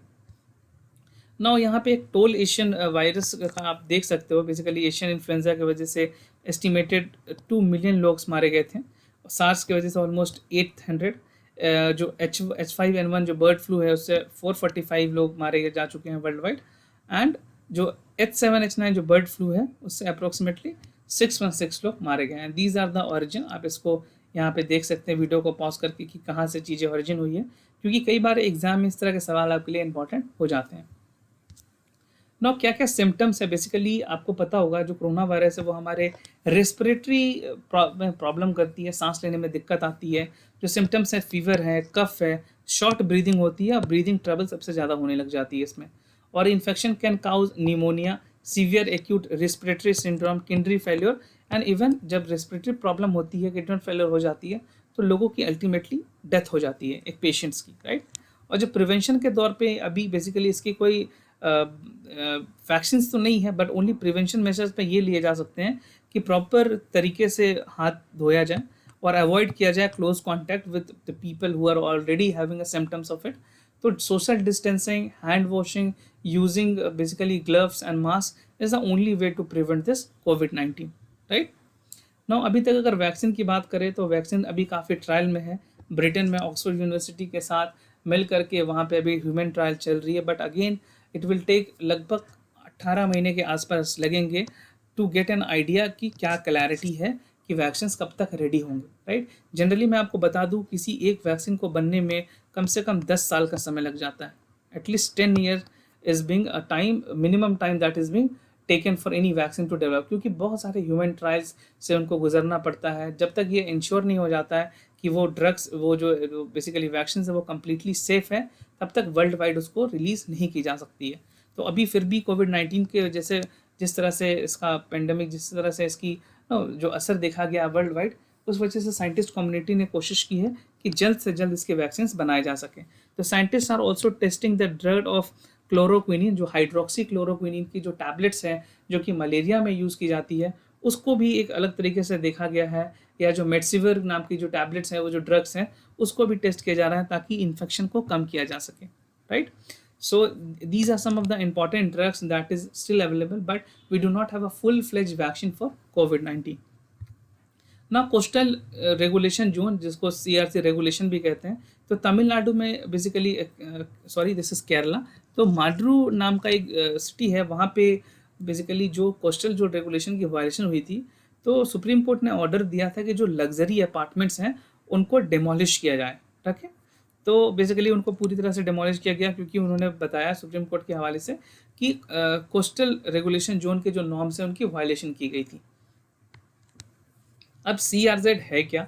तो बेसिकली जो कोस्टल रेगुलेशन जोन है वो गवर्न करती है ह्यूमन और इंडस्ट्रियल एक्टिविटीज़, कितने कोस्ट के अटैचमेंट कितने क्लोज होनी चाहिए, right. And in order to protect the fragile ecosystem near the sea. और जो रिस्ट्रिक्शन है, बहुत सारे एक्टिविटीज़, जैसे कोई लार्ज कंस्ट्रक्शन नहीं हो सकती है, जो भी CRZ जोन में है उसमें लार्ज कंस्ट्रक्शन नहीं होगी, setting up of new industries नहीं हो सकती है, स्टोरेज और डिस्पोजेबल ऑफ हार्डेज आइटम्स नहीं किए जा सकते हैं CRZ वाले एरियाज़ में, राइट ना। जो बेसिकली माइनिंग है या रिक्लेमेशन है, बंडिंग है, इस तरह की एक्टिविटीज़ को कम्प्लीटली अवॉइड किया जाता है। और 2018 में फ्रेश रूल इशूड की गई थी, जहाँ पे ये बताया गया था कि बहुत सारे रेस्ट्रिक्शन लगाए, अगर कोई बिल्डिंग बनाते हैं, स्ट्रीमलाइंड या क्लियरेंस प्रोसेस जब तक नहीं हो तो आगे इस चीज़ को इनकरेज नहीं किया जाएगा, क्योंकि कोस्टल रेगुलेशन एक अपने बायोडाइवर्सिटी के लिए भी बहुत ज़्यादा इंपॉर्टेंट है। And it again help to bring tourism in India, right. तो टूरिज्म पॉइंट्स ऑफ व्यू से भी ये काफ़ी इंपॉर्टेंट है, राइट। तो यहाँ पे आप देख सकते हो, ये मैंने आपके लिए कुछ जो रूल्स में जो चेंजेस है उसको एक ग्राफ के थ्रू बताने की कोशिश की है, तो वीडियो को पॉज करके भी इसको पढ़ सकते हैं। एंड बेसिकली अगर बात करें यहाँ पे जो 500 मीटर्स की जो रेगुलेशंस है थी पहले, that is operate for 4 divisions ना, उसमें अब कुछ क्राइटेरिया बात दी गई है, CRZ 1, 1A, 1B, Z3 और AB करके अलग अलग रेगुलेशन बनाई गई। तो स्टेट्स हैं दे हैव नो डिस्क्रिशन। अब यहाँ पे 50 metre limit after the approval of the state. तो बहुत सारे चेंजेस लाए गए हैं कोस्टल जो रेगुलेशन पे। प्रीलिम्स में भी डायरेक्ट सवाल आपसे पूछे जा सकते हैं। नाउ अटल भूजल योजना, यहाँ पे प्राइम मिनिस्टर ने अटल भूजल योजना लॉन्च किया था to commemorate the birth anniversary of former prime minister Atal Bihari Vajpayee. तो बेसिकली ये एक वर्ल्ड बैंक फंडेड स्कीम है जहाँ पे इम्प्रूव जो ग्राउंड वाटर जो मैनेजमेंट है उसको कैसे इम्प्रूव किया जाए उसके तरफ एक कारगर कदम उठाई गई है. This was taken place in June 2018. Now the scheme, talking about the scheme, this has been implemented in 7 states, that is Gujarat, Haryana, Karnataka, Madhya Pradesh और Maharashtra, Rajasthan and UP. Right. तो जो टाइमलाइन यहाँ प्रोवाइड की गई है वो till 2025 तक के लिए रखी गई है. और जो प्रोजेक्ट है that will be implemented for 8,350 villages from 7 state of the ground water level that critically low. Now क्या क्या एरिया ऑफ फोकस है? तो area of focus is declining of the ground water और किस तरह से जो कंजप्शन लेवल है उसको सस्टेनेबल बनाया जाए. And the scheme will also seek to strengthen the institutional framework और बिहेवियर चेंज लोगों का कैसे किया जाए कम्युनिटी लेवल पे. ये काफ़ी अहम होगा ताकि जो ग्राउंड वाटर मैनेजमेंट है जब तक बिहेवियर चेंज नहीं आएंगे लोगों के, so they will not understand how to use the ground water sustainably. Right. So it envisages the community level water security plans. अगर कॉन्सेप्ट्स की बात करें तो जो हमारे वाटर यूज़र एसोसिएशन है, जो वाटर बिल्डिंग है, it will help to be introduced. Better performing districts होगी, पंचायत होगी, so this will get more fund. ठीक है. तो इस तरह से कोशिश ये की गई है कि बॉटम लेवल अप्रोच अपनाया जाए और जो बेसिकली जो सबसे ग्राम लेवल पे जो है वहाँ से काम किया जाए. So scheme also intended to help farmer, जो हमारे किसान हैं उनको मदद मिले, and to improve the situation on the water scare villages. Right. ना वाटर स्कैसिटी अगर इंडिया की बात करें तो India account for 16% of the world population living in less than 2.5% of the global area और just 4% of the global water resources हैं यहाँ पे. राइट. और अगर बात करें जो पॉपुलेशन राइज जिस तरह से हो रही है तो water will again increase, requirement of water will increase many fold in the coming years. तो जो हमारे सेंट्रल वाटर कमीशन है जो सारी चीज़ों को देखती है उनके मुताबिक जो कैपेसिटी ऑफ वाटर है country will decrease by 1,434 cubic meter in 2025 और 1,219 cubic meter in 2050. Right. So this number can again be important. अगर आप मेंस में कोई आंसर लिख रहे हो ये जो CWC के जो नंबर्स हैं उसको कोट कर सकते हैं. राइट. नाउ ब्रेग्जिट की बात करें, ब्रेग्जिट न्यूज़ में थी तो यहाँ पे यूरोपियन यूनियन के तरफ से हवाले से बेसिकली ब्रेग्जिट को एग्जीक्यूट किया गया और जो ब्रिटेन के प्राइम मिनिस्टर हैं बोरिस जॉनसन ने उन्होंने इस डील को बैक किया था. भाई बहुत बहुत सारे पीएम्स ने उनको सपोर्ट किया था. राइट. तो ब्रेग्जिट है क्या? ब्रिटिश की एग्जिट है referring to UK leaving the European Union. जो यूरोपियन यूनियन में बहुत सारे कंट्रीज हैं उसमें ब्रिटेन वहाँ से एग्जिट कर चुका है. एक पब्लिक वोट की गई थी रेफरेंडम के थ्रू, तो वहाँ पे डिसाइड ये किया गया कि UK should leave the remaining. Right. और जो मेजॉरिटी थे वो यूरोपियन यूनियन के साथ अलग होने में थे. राइट. तो यूके गवर्नमेंट ने डिसाइड किया कि फॉर्मली अनाउंसिंग द विड्रॉवल. तो मार्च 2017 में ये चीज़ें इन्वोक की गई थी through article 15 of the EU treaty. So this point is again important for you. और आर्टिकल 50 जो है वो एक प्रोसीजर प्रोवाइड करती है मेंबर स्टेट को to withdraw the voluntary from the EU of 2-year time table from the leaving. Right. तो ये एक मिनिमम टाइम पीरियड दिया गया है. ना कुछ फेवर्स में जो आर्ग्यूमेंट है तो जो कंट्रोल इमिग्रेशन है बेसिकली अगर बात करें तो पोस्ट जो ब्रेग्जिट है reform of immigration and refugee policies को किस तरह से कंट्रोल किया जाए, लो स्किल लेबर जो कन्विक्ट हैं उनको वापस फ्रॉम द EU कैसे ब्रिटेन में लाया जाएगा. Right. And save money, Britain send almost 350 million pound to every week to can be save. किस तरह से वहाँ के जो EU में जो लोग जो ब्रिटेन के लोग हैं उनको सेव किया जा सके. And regain the sovereignty. It is very important for a democracy to regain it sovereignty. और जो बायलैटरल ट्रेड एग्रीमेंट है ताकि it should secure the better trade deal with the important countries like China, India और United States. तो 3 emerging countries के साथ Britain का बहुत ही ज़्यादा they have been a strong bilateral relationship. तो चाहते हैं कि इन कंट्रीज के साथ इंगेजमेंट काफ़ी अच्छी रहे. नाउ आर्ग्यूमेंट कुछ अगेंस्ट है ब्रेग्जिट के कि लॉस ऑफ बिजनेस होगी क्योंकि Britain account for 45% of goes to EU and it is not subjected to the export tariff और जो रेड टेप है. Thus UK benefit more from the EU. ये कहना है कि ज़्यादा बेनिफिट होती थी यूनाइटेड किंगडम को तो वहाँ पे इनको लॉस होगा. And again reduce security and credibility of UK क्योंकि जो टेररिज्म है, जो प्रोटेक्शनिज्म है, वहाँ पे ग्लोबल फाइनेंशियल स्लोडाउन है, उसके वजह से भी जो ब्रिटेन इकोनॉमी है उनको खतरा हो सकता है. जो स्किल्ड लेबर है वो EU माइग्रेट करेंगे तो अगेन नेशनल इकोनॉमी जो कंट्रीब्यूशन है वो कम होगा. And it will again dilute the labour workfare जो ईयू की जो अपनी रेगुलेशन है, फिर ब्रिटेन को अपने हिसाब से जो लेबर लिविंग स्टैंडर्ड है उसको डाइल्यूट करके एक नए रूल्स बनानी पड़ेगी post Brexit, right. And it may also reduce the attractive Britain for the businesses. Now India का क्या इम्पैक्ट होगा बेसिकली ब्रेग्जिट से, इंडिया को किस तरह से इम्पैक्ट हो सकता है? तो बेसिकली अगर बात करें तो UK will follow the strict trade immigration rule, it will impact India business, student and skill employees. तो इंडिया से काफ़ी लोग हैं जो वहाँ ब्रिटेन में बिजनेस कर रहे हैं, बहुत ऐसे स्टूडेंट्स हैं जो पढ़ाई करने हायर एजुकेशन के लिए जाते हैं, तो उनको इसका खामियाजा उठाना पड़ सकता है। And India had to change it policies to negotiate with UK and European Union separately. तो अब हमारे पास दो एंटिटी हो गए हैं, एक तरफ हमारे पास यूके है, एक तरफ हमारे पास ईयू है, तो दोनों को अब सेपरेटली डील करने की ज़रूरत है। नाउ यूके फाइनेंशियल स्टेबिलिटी की बात करें तो जो रेमिटेंसेज है उस पर इम्पैक्ट पड़ेगी, एफडीआई की जो इन्फ्लोज है और इंडिया के जो स्टॉक मार्केट है उस पर भी इसका नेगेटिव इम्पैक्ट देखने को मिल सकता है।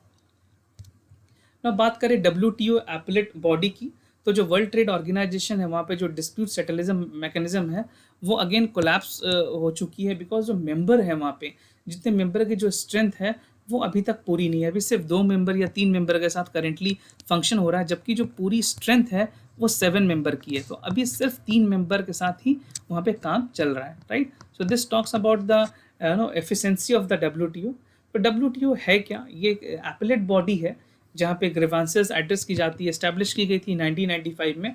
तो एक स्टैंडिंग कमेटी ने इसको, इसमें जो जजमेंट पास करने, जो ट्रेड रिलेटेड जो ट्रिप्स के जो डिस्प्यूट्स हैं उसको कवर किया जाता है, और डब्ल्यूटीओ के जो मेंबर कंट्रीज़ हैं वो इसको रेज कर सकते हैं, राइट।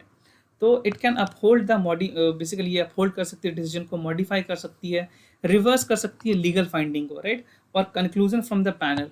तो जो एपेलेट बॉडी रिपोर्ट्स है वो बेसिकली जो डिस्प्यूट सेटलमेंट बॉडी है जिसको डीएसबी भी कहते हैं, इस पे प्रीलिम्स पे सवाल आएंगे, और हमने अपने बेसिकली जो न्यूज़ एनालिसिस, जो हमारे एडिटोरियल एनालिसिस है उस पर भी हमने इस चीज़ों को कवर किया डिटेल में, राइट। तो एक्सेप्टेड बाय द पार्टीज और डिस्प्यूट भी यहाँ से डब्ल्यूटीओ से एपलेट बॉडी से पूरी तरह से बेसिकली एक सॉल्यूशन तरह के हिसाब से एक इंस्टीट्यूशन काम करती है। अगर कोई भी मेंबर बॉडीज़ में डिस्प्यूट हो तो उनको कैसे उस डिस्प्यूट को ख़त्म किया जा सके, डब्ल्यूटीओ एपलेट बॉडी का काम है ये। नो डब्ल्यूटीओ जो डिस्प्यूट सेटलमेंट मैकेनिज्म है वो बहुत ही अट्रैक्टिव है वर्ल्ड वाइड, और इसकी जो हाईएस्ट अथॉरिटी होती है वो इस मैटर पे डील करती है। तो क्या क्या काउजेज हैं वो जो डब्ल्यूटीओ जो एपलेट बॉडी है उसके डिस्प्यूट सेटलमेंट के ख़त्म होने के, क्यों ये कोलैप्स कर रही है? सबसे पहले अगर बात करें, कुछ सालों में ये देखा गया कि जो मेंबर कंट्रीज़ हैं they do not have the proper appointment of the member, क्योंकि यूनाइटेड स्टेट ने अभी ब्लॉक किया हुआ है नए अपॉइंटमेंट को। तो जो रीअपॉइंटमेंट्स हैं वो हो नहीं पा रहे हैं, और जो नंबर है वो उसको बढ़ा दिया गया है 4 साल के लिए, राइट। और यूएस बिलीव दैट कि WTO is biased against it and it has criticise of being unfair. तो यूनाइटेड स्टेट का ऐसा मानना है कि डब्ल्यूटीओ काफ़ी अनफेयर तरीके से काम कर रहा है, और यूएस बिलीव दैट कि डब्ल्यूटीओ ने चाइना को फेवर किया है, उसको इनकरेज किया है, उसके इकोनॉमी को बढ़ाने में मदद की है। So that is Y US अपनी तरफ से जो रिप्रेजेंटेशन है वो नहीं भेज रहा है। तो जो प्रॉपर 7 मेंबर के जो रिप्रेजेंटेशन है वो पूरी नहीं हो पा रही है, तो आगे जो फंक्शनिंग है वो नहीं हो पा रही। किसी भी कंट्रीज, अगर मेंबर कंट्रीज कोई अपने प्रॉब्लम लेकर के जाते हैं तो वहाँ सॉल्यूशन में काफ़ी टाइम लग रहा है लोगों को, right. Now what will be the implication of shutting down the जो डब्ल्यूटीओ की जो एपलेट बॉडी है उसको अगर शट डाउन किया जाए तो उसके क्या इम्पैक्ट होंगे? तो बात करें जो डब्ल्यूटीओ डिस्प्यूट सेटलमेंट प्रोसीजर्स है, it is again very vital, it ensure the international trade flow. जो जो भी एपलेट है या जो भी ग्रीवांसेस है इंटरनेशनल ट्रेड को लेकर के, उसको एक तरफ एक सॉल्यूशन की तरफ बढ़ने की कोशिश है। Now this would be a grain uncertainty to the dispute settlement process. और जिस तरह से बॉडी नंग फंक्शंस है, जो कंप्लीट इम्प्लीमेंटिंग रूल है, उसको तब तक हम नहीं इम्प्लीमेंट कर सकते हैं until unless we have proper numbers and the commitment to solve the problem. Shutting down the appellate body would again have a trade wars. Around 50 outstanding dispute were pending before the appellate court. तो ये court function नहीं कर रही है क्योंकि जो proper full fledged member हैं, जो फुल मेंबर हैं वो अभी नहीं है यहाँ पे, right. So this is why it is not having full function, and it has weakened the WTO framework and it worked to avoid the protectionism in the global trade. तो ये सारी चीज़ें हैं, ये इश्यूज हैं, आपको इस तरह से समझना होगा ताकि अगर कोई भी एनालिटिकल सवाल आए तो उसको आप कवर कर पाएँ, राइट। नाउ क्या क्या इम्प्लीकेशंस होगी इंडिया पे? बेसिकली अगर इंडिया की बात करें तो India is facing the rise of dispute बहुत सारे कंट्रीज के साथ, चाहे वो एग्रीकल्चर प्रोड्यूस है, वहाँ पे जो डिस्प्यूट है वो इंडिया ने रेज किया है, but again solution is not coming. And in the last few months, जैसे जो 4 केसेस मैंने आपको बताया, that has brought against the WTO, तो India has allege the support measure for its sugar and sugar cane produce. तो इन चीज़ों पे ऑलरेडी WTO में डिस्प्यूट चल रही है। So the absence of WTO appellate body may harm the interest of India, क्योंकि जब तक फुल फ्लैश मेंबर नहीं होंगे तब तक किसी भी तरह पे आगे रिजोल्यूशन नहीं मिलेगा, और जिसका लॉन्ग टर्म में इंडिया को सबसे ज़्यादा खामियाजा उठाना पड़ सकता है, राइट।